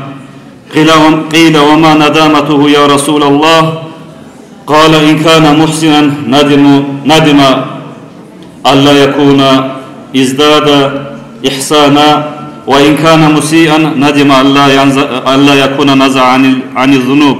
رواه الترمذي. От Абу Хурайра, радийаллаху анху, приводится хадис пророка, алейхиссалату вассалам. Наш любимый пророк, саллаллаху алейхи вассалям, говорит: каждый человек при смерти, он будет, говорит, сожалеть. Когда у пророка спросили, в чем же будет его сожаление, пророк, алейхиссалату вассалам, сказал: если человек делал хорошие деяния, он будет сожалеть, почему он еще больше не сделал. Когда он уже увидит ахират, он будет жалеть. А те, кто грешили, они тоже будут жалеть, почему они не оставили грехи, не опомнились, не раскаялись. Вот, насчет этого одну историю расскажу. При пророке, саллаллаху алейхи вассалям, эта история приводится в книге Хитабатуль Минбария. وروى أن أحد الصحابة مرض على عهد النبي صلى الله عليه وسلم. Смысл рассказа этого хадиса. Приводится, что один сподвижник пророка, алейхиссалату вассалам, заболел, когда пророк, алейхиссалату вассалам, был в этом мире. И через некоторое время пророк, алейхиссалату вассалам, спрашивает: как здоровье, чем занимается, вот мой сподвижник болел, что с ним, как он, спрашивает. Другие асхабы говорят: я Расулаллах, интахала иля рахматилля, он ушел, говорит, с этого бренного мира, он умер, говорит.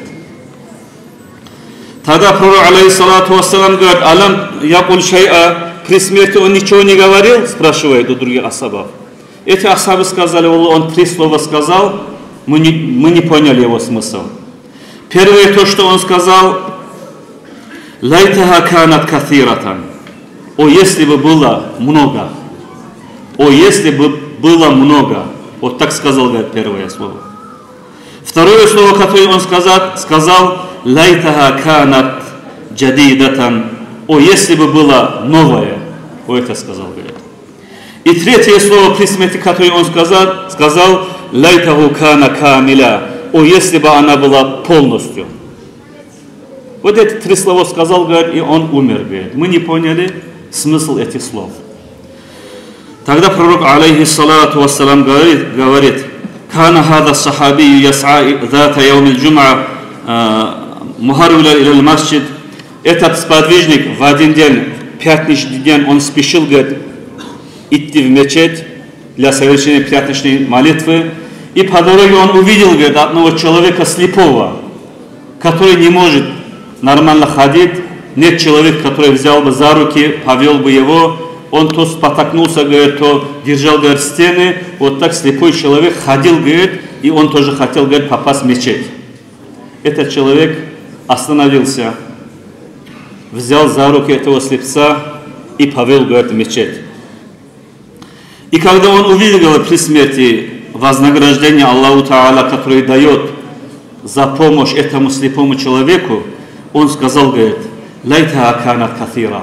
О, если бы было много таких деяний у меня. Вот об этом он сожалел, говорит.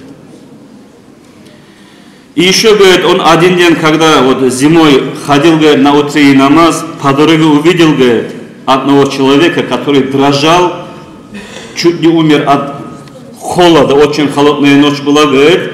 Он взял, говорит, у него был две одежды, 2 аба, которые одевает. Один старый, другой новый. 2 одежды у него было, говорит. Снял, говорит, старую, отдал, говорит, этому человеку, чтобы он согрелся, чтобы он не умер от холода. И при смерти, говорит, когда он увидел то, что Аллаху Та'аля, за то, что он сделал милосердие, рахму сделал этому человеку, какое воздаяние он, когда увидел, говорит, при смерти, он сказал, говорит, о, если бы был новый, то есть, хорошо было бы, если бы я себя оставил бы старый, этому бедному человеку отдал бы новый. Вот об этом он сожалел, говорит. И третий смысл его слова, говорит, который он при смерти сказал, о, если бы было полностью, он один день голодный вернулся домой, сел и спросил у своей жены, нет ли у тебя что-нибудь поесть. Жена принесла, говорит, один маленький лепешку, одну маленькую лепешку принесла, говорит. Как он собирался его на 2 сломать и покушать, кто-то стучался, говорит, в дверь и кричит, я с голоду умираю, нет ли кто будет кормить меня. Он взял, говорит, половину этой лепешки, если даже он сам голодный был, отдал, говорит, этому человеку. И при смерти, когда он увидел, говорит, это все, за то, что он, вот, садака, который он сделал, какое воздаяние ждет, он сказал, говорит, о, если бы было полностью, о, если бы я отдал эту лепешку полностью ему, сам остался бы голодным. Вот так сказал, говорит. Вот так каждый человек, уважаемые братья, мы здесь живем в этом мире, думаем, смерть далеко, смерть приходит, когда мы никогда не ожидаем этого, и при смерти каждый человек, говорит, будет сожалеть. Если те, кто делали садака, те, кто вот хорошие амалы делали, если они будут сожалеть, уважаемые, а те, кто вот, есть же у нас знакомые есть, те, кто нормально намаз не делают, хорошего ничего не делают, у них состояние каково будет, уважаемые братья. Поэтому мы должны стараться, каждый из нас, совершать что-нибудь, чтобы в судный день, когда мы станем перед Аллахом, чтобы что-то у нас было хотя бы.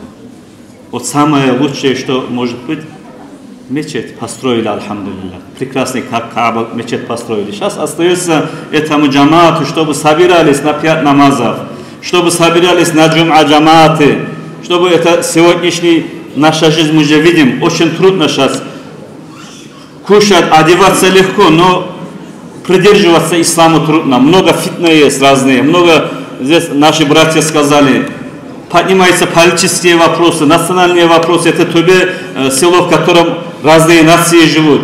Я прошу Аллаха, чтобы эта мечеть стала причиной, чтобы мусульмане были братьями, чтобы не различали друг друга, чтобы, как Аллаху Та'аля нас всех собрал в этой мечети, чтобы Аллаху Та'аля всех нас собрал в ахирате под тенью флага нашего любимого пророка, Ливаул Хамд, и чтобы Аллах дал нам всем фирдаусул а'ля. Вассаламу алейкум ва рахматуллахи ва баракатуху. Bismillahirrahmanirrahim. Alhamdulillahi rabbil alamin wa afdalu salatu wa atamu taslim على سيدنا وحبيبنا وقرة أعيننا وثمرة فؤادنا محمد المصطفى صلى الله عليه وسلم وعلى آله وأصحابه أجمعين أما بعد. السلام عليكم ورحمة الله تعالى وبركاته. Дорогие мои братья, сегодня в Трубе зажигается новая звезда, которая будет светить ангелам, иншаллах. Точно так же, как мы смотрим на небо и на небе видим светящие звезды, точно так же ангелы смотрят на земле видят мечети, светящимися, излучающими нуром. Новая звезда, которая будет освещаться для обитателей небес, зажигается сегодня, открывается с посылки Трубе. Альхамдулилля, Аллаху Акбар. Дорогие мои братья, да, у нас была раньше маленькая мечеть. Маленькая мечеть. Но, альхамдулилля, сегодня какая прекрасная большая мечеть. Альхамдулилля, что у вас это получилось ее построить, завершить. Знали бы, какое счастье принимать участие, ходить на джамаат намазы. Асхаб, радiyallahu анхум, они не представляли для себя фарз намаз, чтобы этот намаз был совершен у себя дома. Такого даже представить не могли. Абдуллах ибн Масуд, радiyallahu анху, в достоверном хадисе, который приводит имам Муслим, он говорит, поясните 5 намазов джамаатом, смысл хадиса, 5 намазов джамаатом, это из сунната пророка Мухаммада, саллаллаху алейхи вассалям. Тот, кто оставляет, бросает джамаат намаз, он бросает суннат пророка, саллаллаху алейхи вассалям. И Абдуллах говорит, в наше время были люди, которые не могли ходить, двое их держали с двух сторон, приносили его, значит, приподняв его в мечеть на джамаат намаз. Ходить не мог, но джамаат намаз боялся пропускать. Его как двое поднимали, приводили в мечеть и забирали его так же. И воистину самым тяжелым намазом для тех, у кого есть сердце нифак, лицемерие, является джамаат намаз. Особенно утренний ночной намаз, говорится в других хадисах. Братья мои, наверное, многие ссылаются, в течение дня уезжают на работу, в селе не бывают. Никто, почти там 1% есть или нету, никто на утренний намаз никуда не уезжает, на ночной намаз уже бывает дома. Также, какое розу, какое оправдание этих 2 намаза хотя бы не приходить в мечеть, не совершать их джамаат. Есть розу? Нету. Абдуллах же. Вот эта мечеть, иншаллах. Все здесь джамаат. Все туда взрослые, дети, все поколения должны стараться хотя бы 2 намаза в день. Утренний и ночной. Тот, кто совершит ночной намаз джамаатом, в хадисе говорится, он как будто бы половину ночи не спал, оживил поклонение Аллаху. Если утренний намаз совершил джамаатом, как будто бы всю ночь не спал, провел ибадатом. Вы джамаат туда, постарайтесь, вот Абдуллах же будем часто спрашивать. Ходит джамаат туда или не ходит? Делает Аллаху шукр за это мечеть или не делает, будем у него спрашивать. Надеемся, что вы будете ходить. Однажды был один слепой человек. Он постоянно ходил на джамаат намаз. Хоть был слепым, джамаат намаз не пропускал. И каждый раз бывало так, что он по дороге об что-то спотыкался, падал, разбивал себе лицо, разбивал себе голову. Люди приводили его домой. Сразу как становилось лучше, сразу заново ходил на джамаат намаз не оставлял. Один день он очередной раз упал. Люди подняли его, привели домой. Жена говорит, о мой муж, до каких пор ты будешь вот так спотыкаться, падать, желая пойти на джамаат намаз? Ну нельзя ли тебе намаз дома совершать? Он отвечает жене, сказал, о жена, если хоть даже Аллах лишил меня нура моих глаз, Аллах, говорит, нур имана, говорит, алхамдулилля, для сердца есть, пока, говорит, я живой, я джамаат намаз не оставлю, говорит, муж своей жене, отвечает ей. Ночью видит сон. Кого, думаете, он увидел во сне? Увидел посланника Аллаха, саллаллаху алейхи вассалям. Расулуллах говорит, спрашивает его, что произошло вчера вечером между тобой и женой? Он говорит: «Мин аджли иттиба'и суннатика, я Расул Аллах». Ради исследования за твоей сунной разговор получился. Она говорила: дома делай, а я говорил: нет, буду делать в мечети джамаат намаз. Расулуллах саллаллаху алейхи вассалям обрадовался его решимости. Своими баракатными руками, говорит, провел по его лицу. Утром он просыпается зрячим. Утром просыпается зрячим баракатом джамаат намаза. Если бы мы знали бы, какой баракат нашей жизни от этих намазов, которых совершаем джамааты, ни один намаз джамааты не пропускали бы. Если бы знали бы. Если бы люди знали бы, говорит, воздаяние утреннего намаза джамаатом, то они на этот утренний намаз джамаатом шли бы ползком, ходить не может, ползли бы, говорит, по земле, шли бы на утренний намаз джамаатом. Хадис пророка, саллаллаху алейхи вассалям. Поэтому, иншаллах, постараться надо, братья мои, пусть каждый, кто принял участие, будет самый лучший класс в районе, иншаллах. И сегодня меня просили сделать насихат небольшой насчет оставления детей. Насчет того, что многие дети портятся, курят электронные сигареты, портятся, ставят какие-то гадости, шпак, который делается из птичьего помета, добавляют туда химию, этот шпак ставят в рот. Наслай, шпак, электронные сигареты.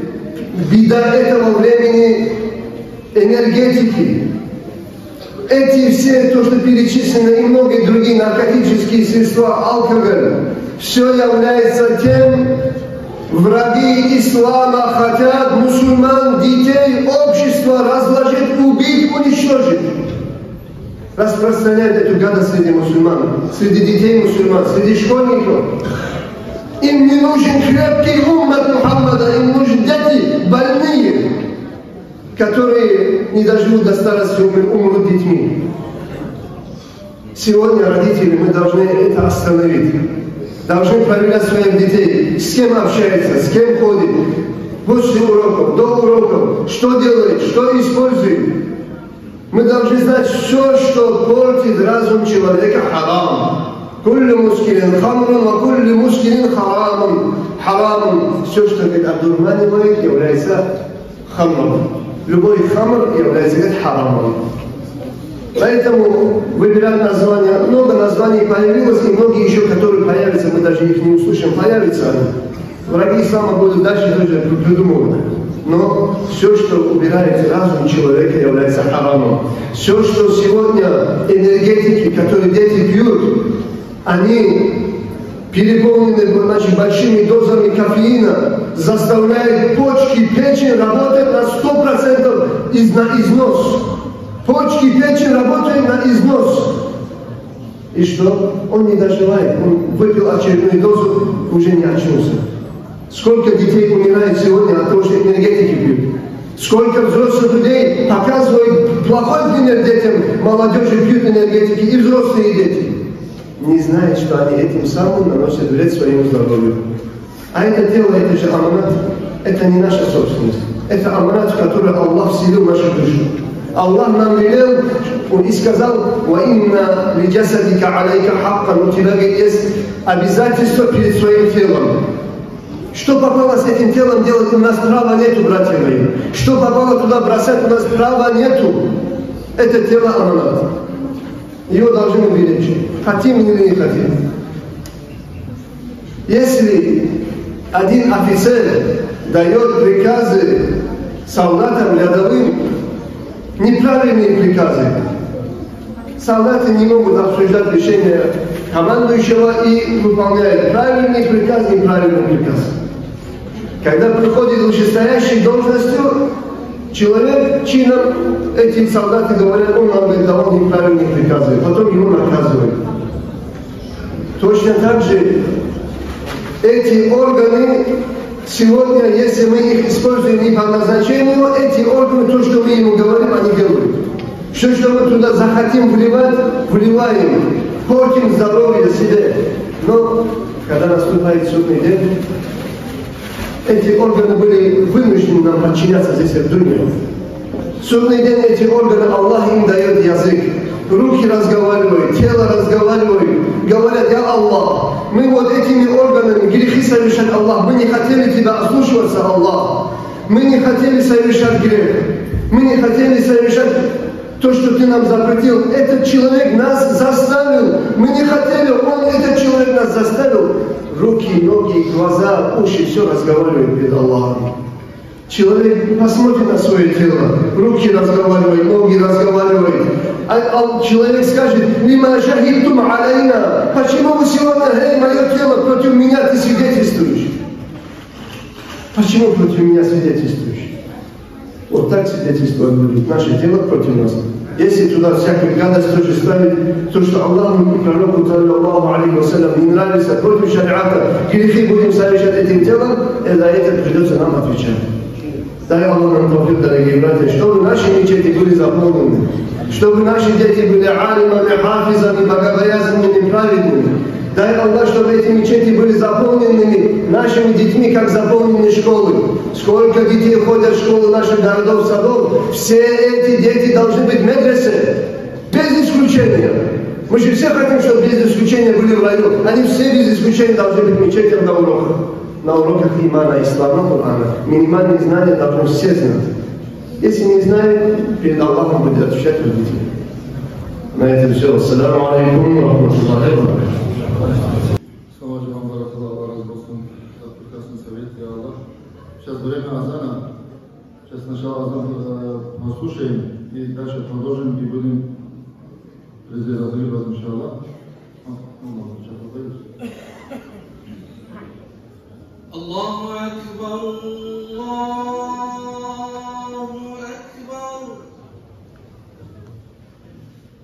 Аллаху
Хочу сказать вам, что у нас сегодня здесь много гостей есть, много имамов.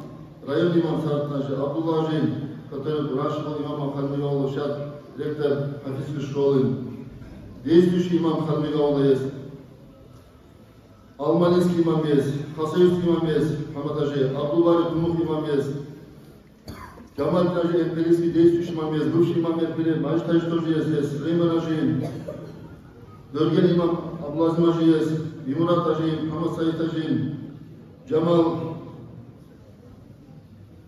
наш новый зам Расул тоже есть, где-то у нас много имамов есть, Мухаммад Мухсин Ажи есть, Газпром. Так как у нас сейчас время уже подходит, надеюсь, все имамы, мои коллеги, вы меня правильно поймете, что не всем можно слово дать. Но хочу дать слово одному человеку. Среди нас есть гость. Доктор исламских наук, генеральный директор турфирмы Дерментур, наш брат Саид Хаматажи. Вот ему хочу предоставить слово.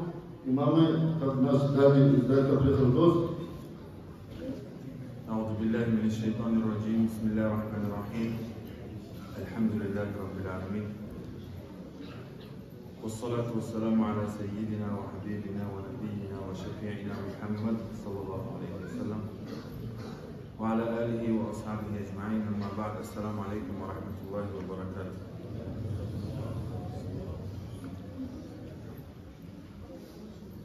После выступления всех алимов чуть-чуть неудобно, извините, пожалуйста. Все, что возможно было сказать, к чему призывать, уже было сказано, но все же, иншаллах, небольшое напоминание сделаем. Есть пророк Сулейман, алейхиссалату вассалам, один из 25 пророков, которых упомянуты в Коране, который был правителем всего мира в свое время. Одна из историй из его жизни, эта история приводится в Коране, в сурах Ан-Намл.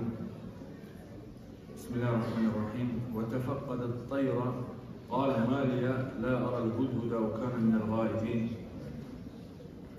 Всем известно в истории, у него был птичка-попугай, называли Гудгуд. И однажды он исчез с вида, и пророк Сулейман, алейхиссалату вассалам, говорит: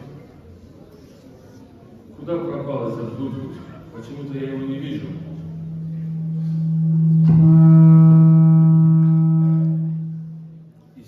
Исчез, что ли он? لأعذبنه عذابا شديدا أو لأذبحنه أو ليأتيني بسلطان مبين. Говорит следующий аят. لأعذبنه عذابا شديدا أو لأذبحنه أو ليأتيني بسلطان مبين. Говорит. Я накажу, говорит, этот попугай суровым наказанием, или же я его порежу, или же, говорит, он появится с очень благой вестью, так как он потерялся, долгое время исчез, или когда он появится с хорошей, благой вестью, или я его накажу очень суровым наказанием. И через некоторое время появляется Гудгуд. Появляется, рассказывает ему, что я облетел большое расстояние, и на таком-то расстоянии живет народ, правителем которого является женщина, Балкис. И они поклоняются огню, они не знают, что такое единый Аллах Субхану ва Тааля, они не знают, как поклоняться единому Аллаху Субхану ва Тааля, и все являются огнепоклонниками. И хорошо было бы призывать их к поклонению Аллаху единому Субхану ва Тааля и присоединить к нам. И на самом деле появился с хорошей, благой вестью. Сулейман, алейхиссалату вассалам, говорит: я проверю сейчас эту информацию, написал письмо правительнице Балкис, и через этого же попугая отправил и письмо, закинули в ее комнату через окно. И она читает от Сулеймана, алейхиссалату вассалам, бисмиллахир рахманир рахим, и говорит: я призываю вас присоединиться к моему народу и принять мою религию и поклоняться единому Аллаху Субхану Тааля, иначе будут последствия. Обычно на войне как бывает? Высших чиновников унижают. Чтобы такого не было, призываю вас присоединиться к нам. Балкис собирает своих всех визиров и рассказывает об этом и говорит, каково ваше мнение. Мы послушаем Сулеймана, алейхиссалам, или же будем воевать.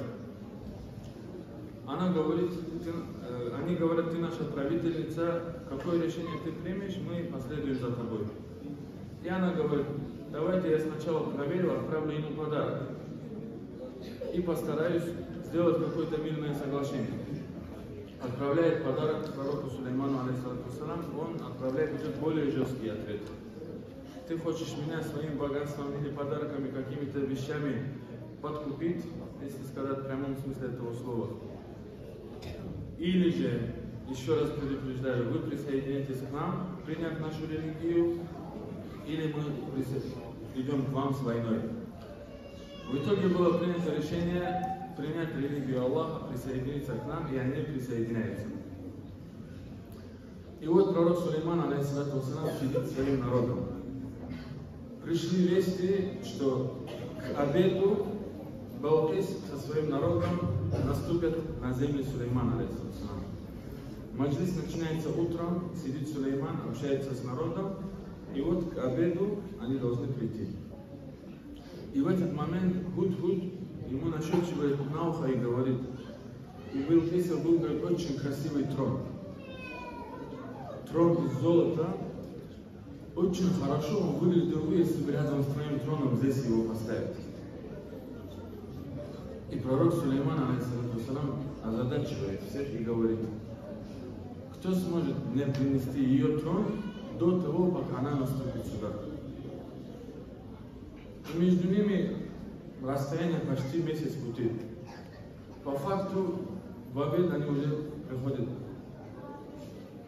Практически нереальная вещь, нереальная задача, но он ставит эту задачу перед всеми и говорит, кто сможет принести этот трон до того момента, пока она сюда придет. Субханаллах, велика мудрость Аллаха Всевышнего, когда Аллах не спасал этот Коран, он не спасал его как простым текстом. В каждом его тексте есть чудеса, смысл великий.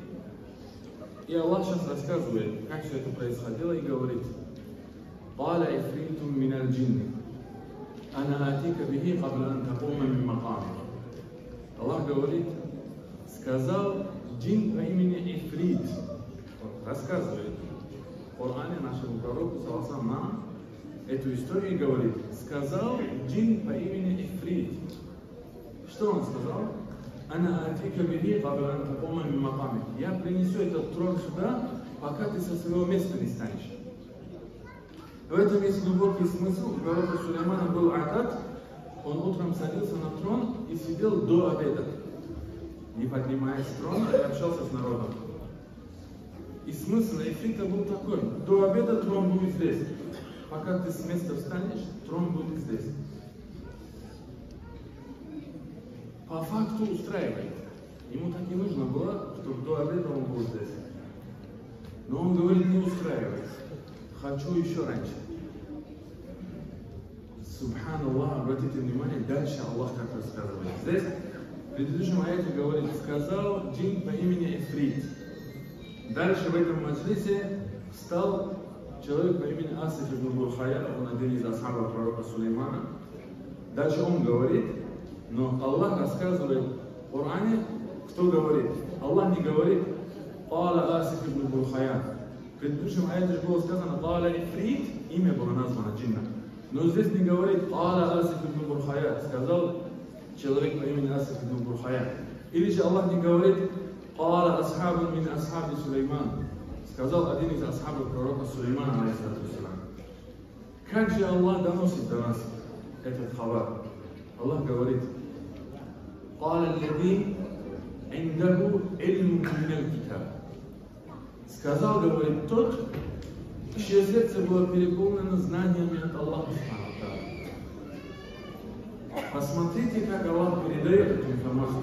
Аллах же мог спокойно, Асиф сказал, и было так сделано. Нет.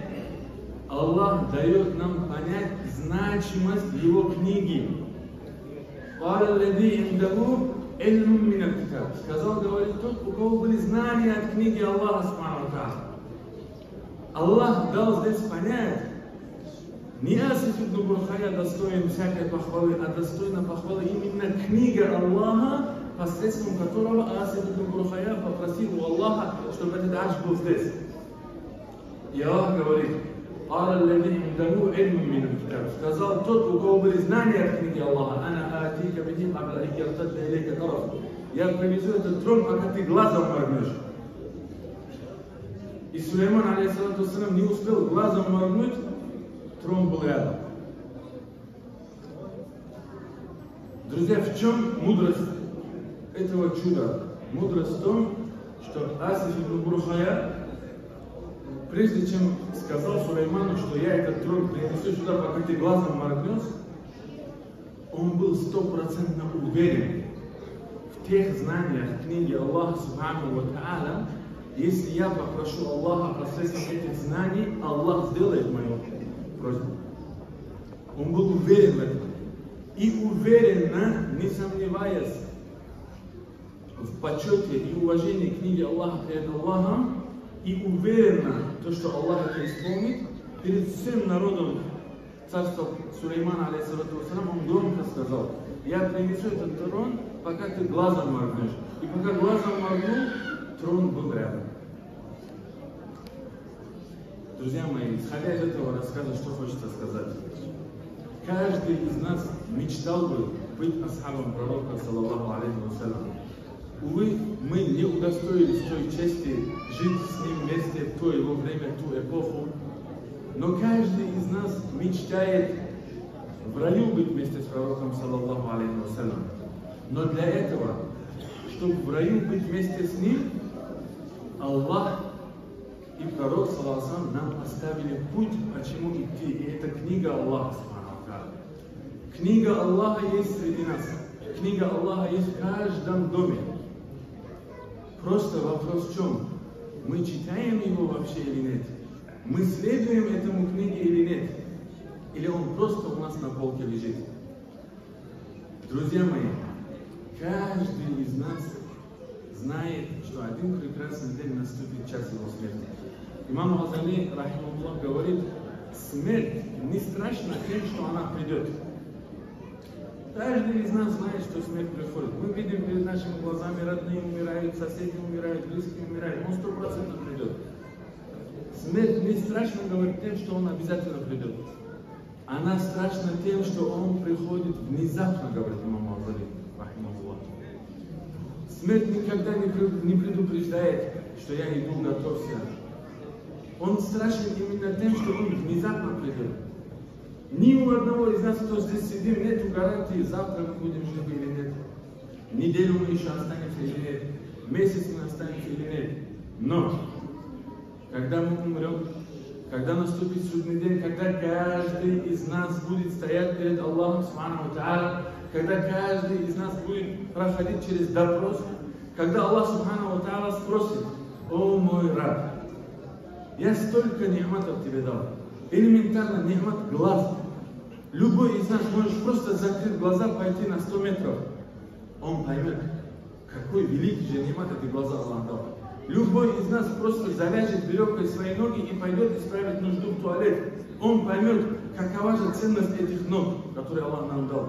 Также каждый ни'мат, который Аллах нам дал, имеет великую ценность, за которую мы должны постоянно благодарить Аллаха субхану ва тааля. И Аллах, когда судный день спросит, о мой раб, я тебе столько ни'матов дал, столько жизни дал. Ты даже не научился читать мою книгу. Это обращение к тем, кто не умеет читать Коран, еще живут в этом мире. Представьте себе, Аллах спросит этот вопрос. Ты даже не научился читать мою книгу, которую я у тебя оставил.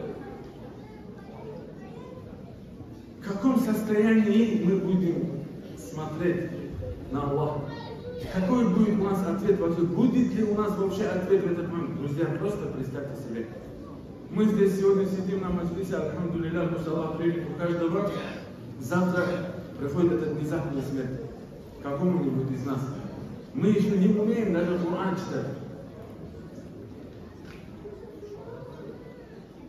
Друзья мои, человек может казаться, я прожил свою жизнь, уже поздно, столько грехов в жизни совершил, Аллах меня не примет, я уже не смогу научиться, я уже взрослый, в возрасте. Всякие такие мысли шайтан научивает и человека тормозит. Но никогда не поздно. Вот алимы подтвердят, есть такой ученый по имени Фудайль ибн Ияд, рахимахуллах, это очень известное имя в истории ислама. Если взять книги автобиографии, читать его автобиографию, первые 3 строчки написаны. Фудайль ибн Ияд был очень известным грешником, который совершал всевозможные грехи, зина, убийство, пьянство и так далее. До 40 лет жизни был бандитом. И один из этих дней, тоже в своей жизни, он услышал в своем кишлаке, одна женщина дома одна, запустил в голову мысли, что пойду к ней тоже зина сделать, и через ее забор залезает внутрь. В этот момент та женщина внутри читает Коран. И дошла до аята «Бисмилля рахман рахим». «Алам яхди лилладина аману ан тахша кулубахум лидикрилlah». Неужели не наступило время тем, кто уверовали, побояться Аллаха Субхану ва Тааля и остановиться от этих грехов? Она дошла до этих аятов, он висит на заборе, уже перепрыгивает внутри, он слышит этот аят, останавливается и говорит: да, Фудайль, наступило это время. Бойся Аллаха и оборачивается назад. Сделал таубу, начал изучать религию Аллаха. Это уже после 40 лет. После того, как он прожил всю свою жизнь, как хотел. Дальше, кем стал Фудайль ибн Ияд, все знают. Все книги ислама переполнены его речами, его книгами, его имя распространилось по всему миру до наших дней. Великий, выдающийся ученый истории ислама. Почему? Потому что если человек очищает свое сердце и искренне ради Аллаха уже наступает на путь, милость Аллаха безгранична просто. Есть достоверный хадис от пророка, саллаллаху, про убийцу, который совершил 99 убийств. 99 человек убил, очнулся, подумал, пора остановиться, больше не буду никого убивать, таубу сделаю. И начал спрашивать, искать, кто мне поможет сделать таубу, как мне стать на правильный путь истины. Там тут спрашивал, ему показали одного ученого, монаха, подошел к нему, вот так, он говорит: нет, ты убийца, 99 человек убил, Аллах тебя не примет, тебе гореть в аду. И он отчаянно его тоже убивает, из 99 становится 100. Он в шоке, я хочу таубу сделать, я хочу вернуться к Аллаху, он меня отталкивает. Дальше ищет, дальше ему показывает ученого мусульманина, он ему говорит: дорогой брат, правильно делаешь, делай таубу, милость Аллаха не имеет границ, Аллах свои двери откроет тебе, Аллах простит тебя. Но, говорит, ты должен хиджру сделать, переселиться с этой местности, где ты всю жизнь грешил. Здесь живут нехорошие люди, они тебя дальше тоже будут толкать на грехи. На таком-то расстоянии живут люди, которые мирно живут, поклоняются Аллаху Единому. Присоединяйся к ним и делай таубу, живи дальше мирным путем. Человек искренне делает намерение, выходит в путь на переселение. Обратите внимание, человек, который еще не успел совершить ни одного намаза, никаких хороших деяний, просто сделал намерение и идет на путь Аллаха. На половине пути наступает час смерти. Его время смерти наступило. У ангела смерти есть помощники, которые забирают души милостью, называется ангел милости. Есть ангел азаба, который с мучением забирает душу. Оба ангела спустились, я должен забрать душу, говорит один, я должен забрать душу, говорит другой. Аллах Субхану ва Тааля прекрасно знает, кто должен забрать его душу. Аллах Субхану ва Тааля прекрасно зная, создает эту ситуацию, чтобы эта ситуация осталась уроком до судного дня для всех. Аллах отправляет ангела Джабраиля, алейхиссалам, говорит: посмотри, что происходит между ними. Джабраил приходит и спрашивает, что случилось. Ангел Азаба говорит: этот человек убийца, всю жизнь убивал, совершал грехи, ничего хорошего не сделал, я должен его душу взять. Ангел милости говорит: кем бы он ни был, сегодня ради Аллаха таубу сделал, вышел в путь Аллаха, Аллах принимает его таубу, я должен душу дать. Джабраиль алейхиссалам говорит, мы сделаем справедливые решения. Будем измерять вот с места смерти, куда он ближе расстояние. Ближе к тому месту, где он всю жизнь грешит. Если ближе, ангел Азаба возьмет душу. Или он ближе к тому месту, куда он отправлялся поклоняться. Если ближе, ангел милости возьмет душу. И начинает измерять. Субханаллах, что делает Аллах в этот момент? Как же сильно Аллах хочет простить своего раба. Аллах отправляет ангела Микаила, то место отодвинь, а это место приближь чуть-чуть. Хотя изначально Аллах Субхану Тааля прекрасно знает, что должно быть. Аллах эту историю, это достоверный хадис пророка, саллаллаху, это не какая-то выдуманная история. Аллах, зная, отправляет. И Микаил, алейхиссалам, приближает то место, куда он отправлялся, и отодвигает то место, откуда он выходил. Измерили на расстоянии 1/5, он был, говорит, ближе к тому месту, куда он отправлялся, и ангел милости взял его душу, и Аллах простил ему все грехи. Поэтому, мои дорогие братья, к вам обращение, пока не поздно взяться в первую очередь за книгу Аллаха. Самое святое, что у нас сегодня есть, это книга Аллаха. Если наступит тот час суда, и когда книгу Аллаха тоже Аллах заберет, потом очень поздно будет. Аллах таубу принимает, пока рух до горла не дошло. Когда рух до горла дошло, человек, что бы ни говорил, это уже поздно будет. Пусть Аллах даст нам тауфик, бараката, пусть Аллах примет деяния каждого, кто принял участие на этом баракатном возлисе. Спасибо, ассаламу алейкум.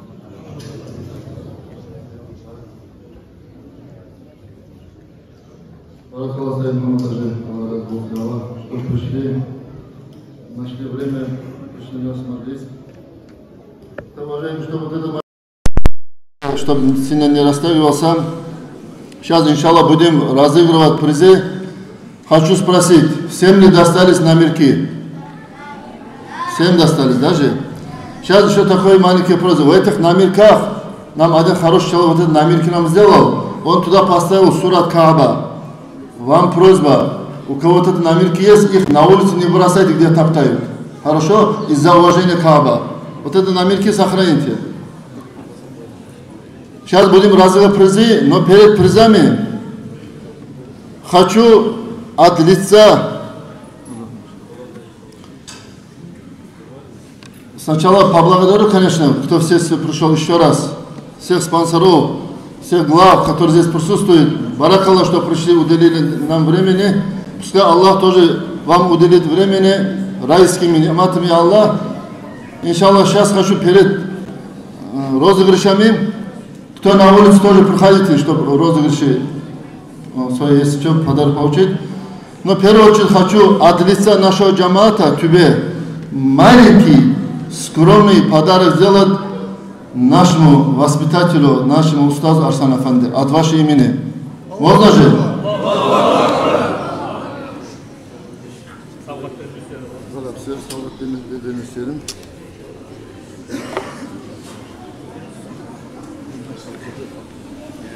Маленький сувенир, уважаемые. Салам. Такбир! Какой бы сувенир, какой бы подарок мы не дарили, нашему шейху Арслану, конечно, мы должное внимание не сможем. Но хоть какое-то внимание мы постарались. Баракаллах тебе, джамаат. Всем баракаллах. Сейчас далее маленький викторину сделаем, чтобы подарки, чтобы бесплатно не доставались. Вопрос, ответ, подарка. Четко, быстро, хорошо? Вот это викторин поручение на базе. Здесь, который сейчас только что выступал, наш уважаемый исламских наук, доктор исламского и, как сказать, гендиректор турфирмы Дербентур, предоставил нам 2 путевки на Умра. Аллах разы болсын. Одну путевку официально даем Арслану Афанди. Это его путевка. Одну путевку, иншаллах, будем разыгрывать. Итак, у нас получилось на розыгрыше здесь 6 умра будет. Не уходите, хорошо? Сейчас викторину подарки раздадим. Арслан Афанди говорит, мне уполномочил, вот путек, который ему досталось, Төбе Джамаате самому бедному, который хочет, очень сильно желает давно посещать умра, ему дают. Имам найдет этого человека. Тогда полагается, вот это один умра мы среди наших тюбинцев разыграем. Хорошо? Потом, тоже? Бедным, нуждающим. Мы сами решим, сами дадим. Арслан дадим, вам Аллах разы болсын, баракаллах. Сами Мухаммад Ажи, вам тоже баракаллах. Мама Наби, Анну Викторовну сам проведи.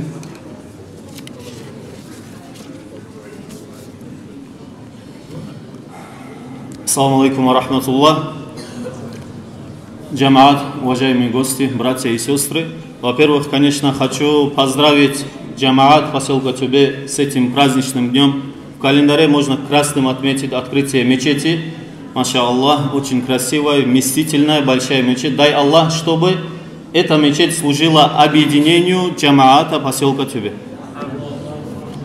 Сейчас мы разыграем подарки, которые здесь приготовили, викторину. Зададим вопросы, кто знает, поднимать руки и будем принимать ответ. Выкрикивать с места такого мы не принимаем. Мы все взрослые люди, я думаю, как себя вести, все знают.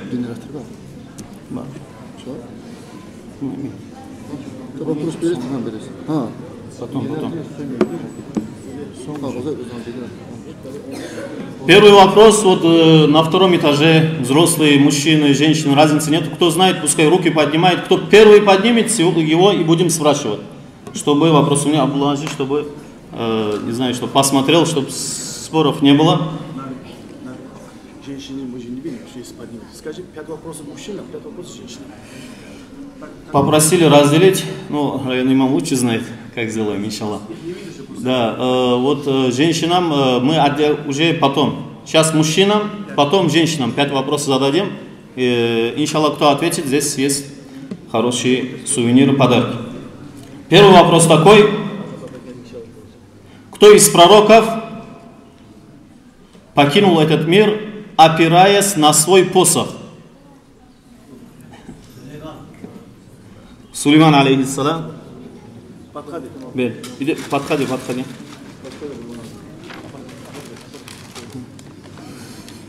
Я всех не вижу, кого первый увижу, того буду спрашивать, поэтому аиб не делает. Каким ремеслом занимался Дауд, алейхиссалам?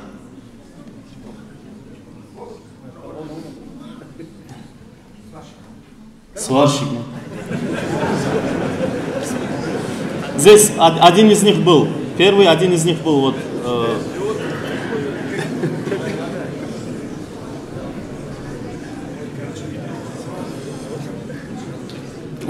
он кольчуги делал, да, занимался кузнецом был, подарок. Сварки, по-моему, не было в то время.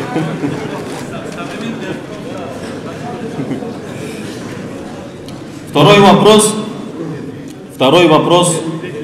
Третий вопрос. У кого дома собирались в начале только, как только религия распространялась, только они начинали собираться, религию обсуждать, у кого в доме, в каком доме они собирались? По-моему, первый был.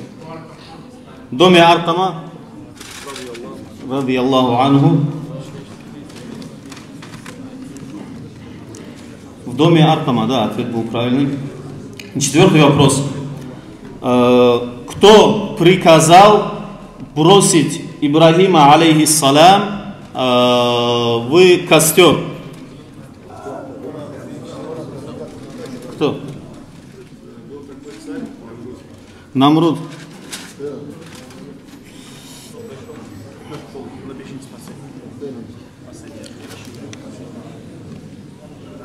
Последний вопрос для мужчин. Сколько раз пророк, саллаллаху алейхи вассалям, совершил хадж и умра? По-моему, он там был первый, если оттуда был. Один раз этот, Давай, встанем. Ага. Умра сколько раз? 4 раза или 3 раза?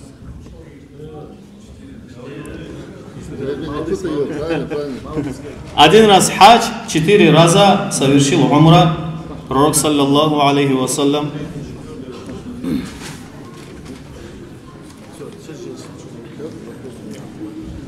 Сейчас мы будем задавать вопросы женщинам.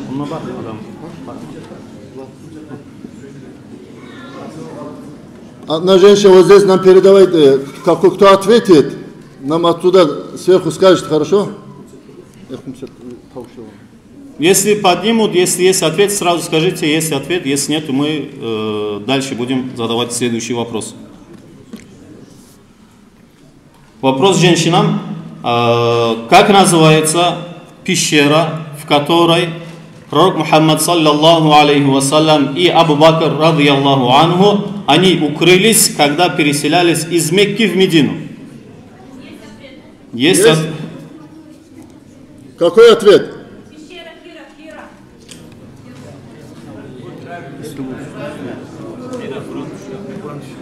Разъясни. Это неправильный ответ. Если есть другой, Хирак — это где первое было откровение пророку саллаллаху алейхи вассалям. Есть ли еще ответ или переходим к следующему? Подожди. А? Саур. Саур, правильный ответ. Кто ответил? Вот отправляем ему подарок.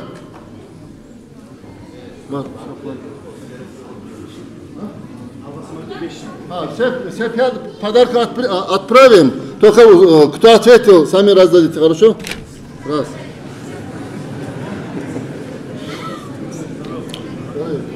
Второй вопрос. Во сколько лет пророк саллаллаху алейхи вассалям и покинул этот мир и где похоронен?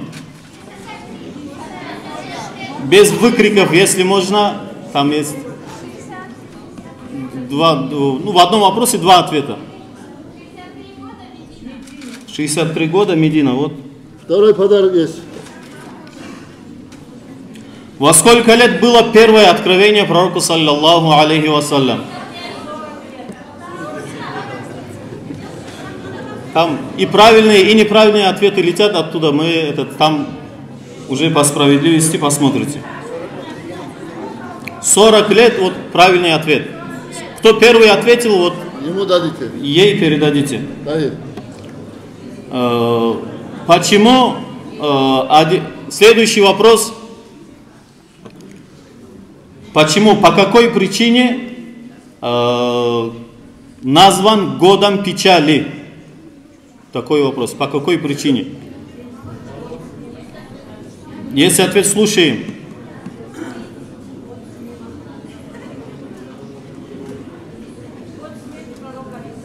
Нет. Да, правильно, да? Не дедушка, конечно.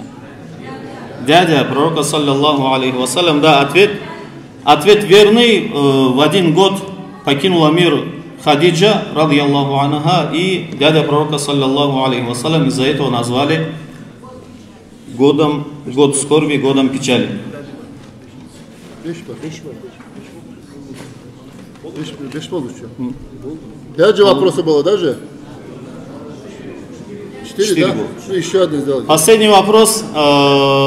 Назовите имена детей пророка саллаллаху алейхи вассалям. Сыновей именно. Именно сыновей. Мужчины молчат. О, машаллах, правильный ответ. Эльмира, на все вопросы ты ответила, да? Подсказал. Вот тебя отправляем, 5 подарок, сама распределишь. Хорошо, кто ответил? Сейчас вытаскиваем номерки. Ваша программа генератор случайных чисел. До того, как разыграем умра, иншаллах, еще у нас есть подарки, которые мы будем раздавать. Число, которое я назову, которое здесь покажет, чтобы сразу встал, пришел, забрал подарок и все. По номеркам, да, вытащите, подготовьте номерки. Нет. От 1 до 1000 примерно здесь людей, иншаллах, разыграем. Первый номер. Слушай.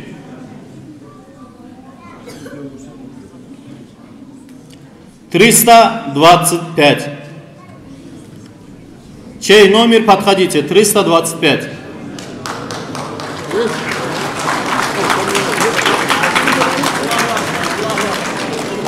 Второй номер.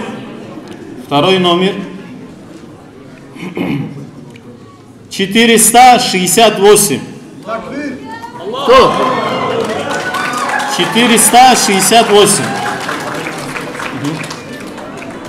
Это же не клуб, уважаемые. Не хлопаем, а говорим Аллаху Акбар. Просто радуемся, не хлопаем. Кто? 468 у кого есть, подходите. Бежи, женщина. Следующий номер. 63. Номер 63, если есть, подходите. Вот. 63 есть. Следующий. Вы правильно поймите, это просто подарки, пока до умра не дошли. 394. У кого есть номер 394, можете выходить и забирать подарок. Следующий 159. У кого есть, подходите за подарком. 159. Есть? Кто? Следующий номер 758. У кого есть номерок 758, подходите, чтобы забрать подарок. Следующий 758. 91. Следующий номер 91. Есть, да? Да. Следующий 87. У кого номер 87?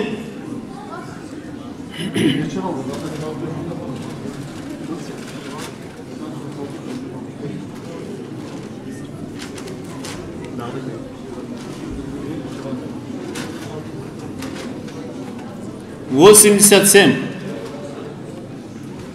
Абдуллач.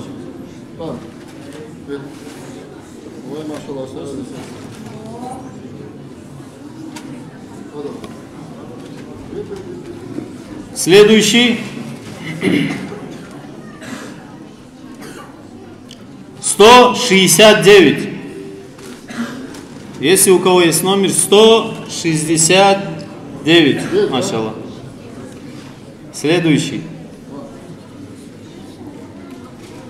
295. Если есть номер 295, 295. Следующий 238. Номер 238.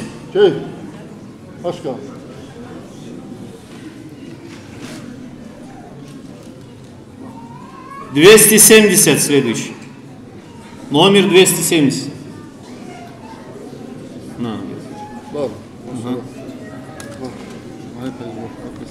Следующий 495. 495 номер. Вот где-то. Так, следующий 344. 344. Машаллах. 275. Номер 275. 344. 275. Так, следующий. Последний, да? 968. Номер 968. Есть наверху? Есть? 968, да? Все.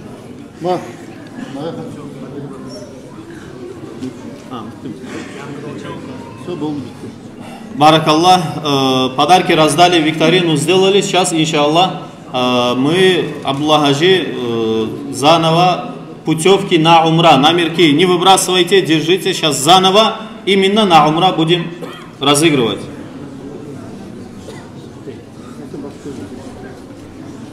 Вот кому сейчас подарок вышел, они тоже участвуют на умра. Поняли, да? Номерки знают, вот кто кому подарок вышел, они тоже сейчас будут участвовать на умра.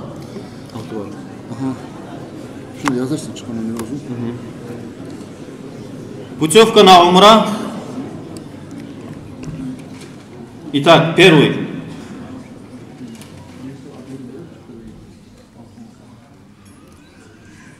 Первый. 43. Первый умра. О, Юсуф Бабай. Машаллах, машаллах.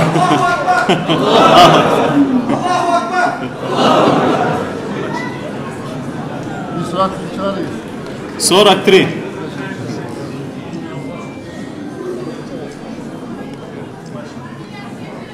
Kafara Yusuf. Yusuf. Maşallah. Yolunuzda Allah düzeltsin.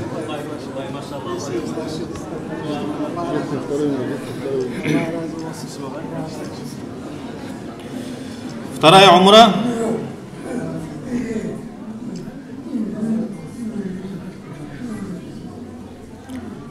Номер 95. Номер 95. Кто счастливчик? Наверху есть? 95 номер. Следующий. Пока оставляем, до конца, если не придет, заново будем разыгрывать. Следующий.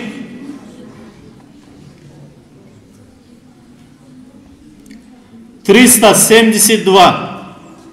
На умра номер 372. Номер 372. Где? Есть? Есть, машаллах. О, машаллах, наверху.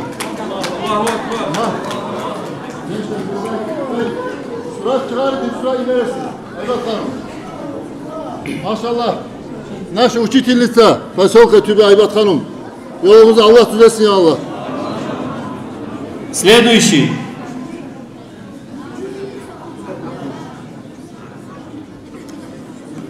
$751.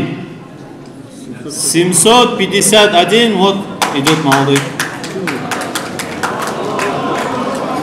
Maşallah, maşallah. Тоже тюбинец. Это все тюбинцы, да? Maşallah. Машаллах. Halbuki saat bir çay izler tut.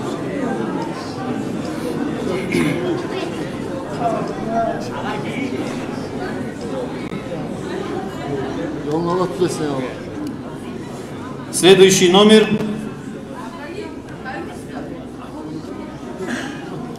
$430. Номер 430. 430 есть у кого? Наверху 430 номер. Если нету, мы оставим. Следующий. Да, следующий. Следующий, еще один.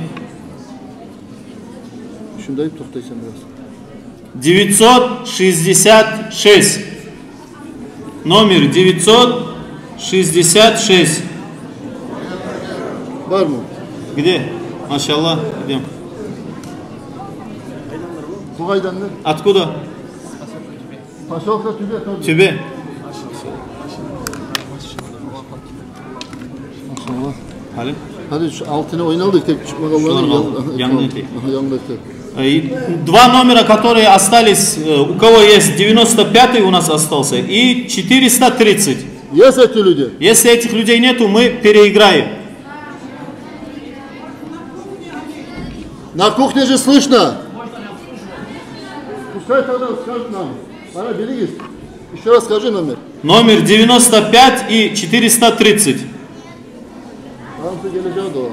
95 и 430.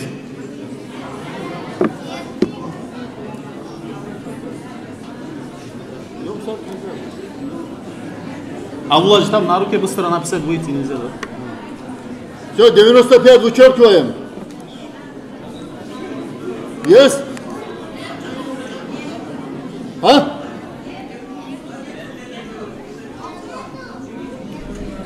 «95, 430».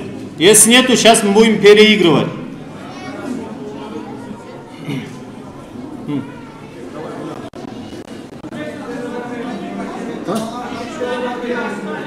Еще номерки остались. Но мы, которые раздали, среди этих номерков и разыгрываем. Разыгрываем следующий. Переигрываем номера.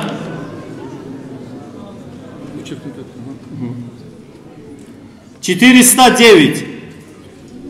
Номер 409.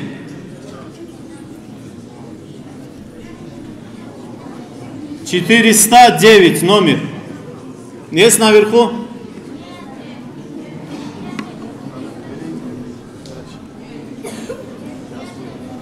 «409». Если нету, заново. Давай, переигрываем. Еще раз. Ищем счастливчика. Номер 933. 933. Оттуда голос идет, сразу понятно, есть. Есть? Кто она? 933. Муминат, что ли? О, машаллах, Муминат, поздравляем, но у тебя. Ма, передайте.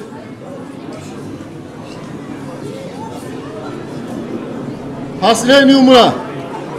Последний. Последняя умра, последний номер.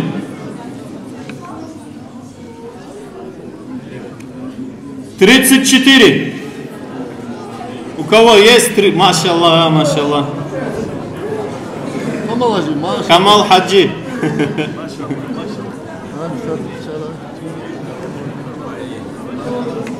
Камал Хаджи, машаллах.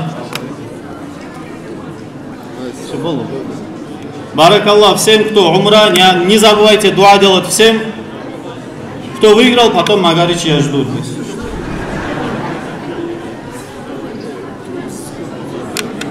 Так, уважаемые, машаллах, алхамдулилля, 6 умра разыграли, а который Арсан Афанди нам дал, мы среди тюбинцев разыграем. Или сами решим, кому отдать. Это старый тюбе, понятно? Не уходите, после маджлиса останетесь. Сейчас, кому умра пришел, после маджлиса, пожалуйста, свои данные оставьте, хорошо? Слышно же, да? Короче, уже у нас чуть растягивается. Всем баракаллах, кто участвовал, кто пришел, нашел время посетить нас маджлис. Саид Мухаммаду тоже баракаллах, что он нам предоставил 2 путевки. И вот эти, кто путевки нам предоставил, 5 путевок, нашим спонсорам огромный баракаллах. Эти путевки, они зря не пропадут. Эти путевки, когда этот человек он хадж отправил, одним хаджем 3 человека становятся обладателем рая. Кто васият делал, кто отправил, кто исполнил. Если даже сегодня васият кто не делал, нету, тот, кто отправил и кто хадж совершил, оба человека, иншаллах, будут обладателем рая. Так пускай же нас Аллах соберет всех, Фирдаус, рай или Аллах. Сейчас дуа сделаем и суннаты, потом намаз. Бадат Нажи, вам просят, чтобы дуа сделали. Ну, делай. Аллаху амин. Женщины, амин.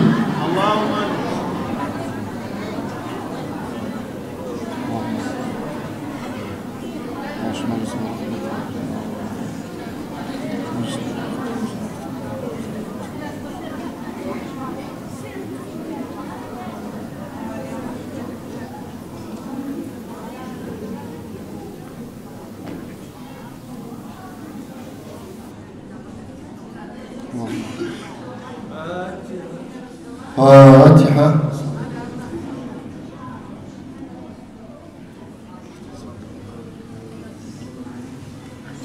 ما شاء الله ما شاء الله بسخير الله قبل الاستماع وشمار جسمين بركة الاستماع الله الله يا الله الله الله يا الله الله Allah ya Allah, Allah Allah ya Allah, Allah Allah ya Allah, Allah Allah ya Allah, Allah Allah ya Allah, sen bizden geç ya Allah.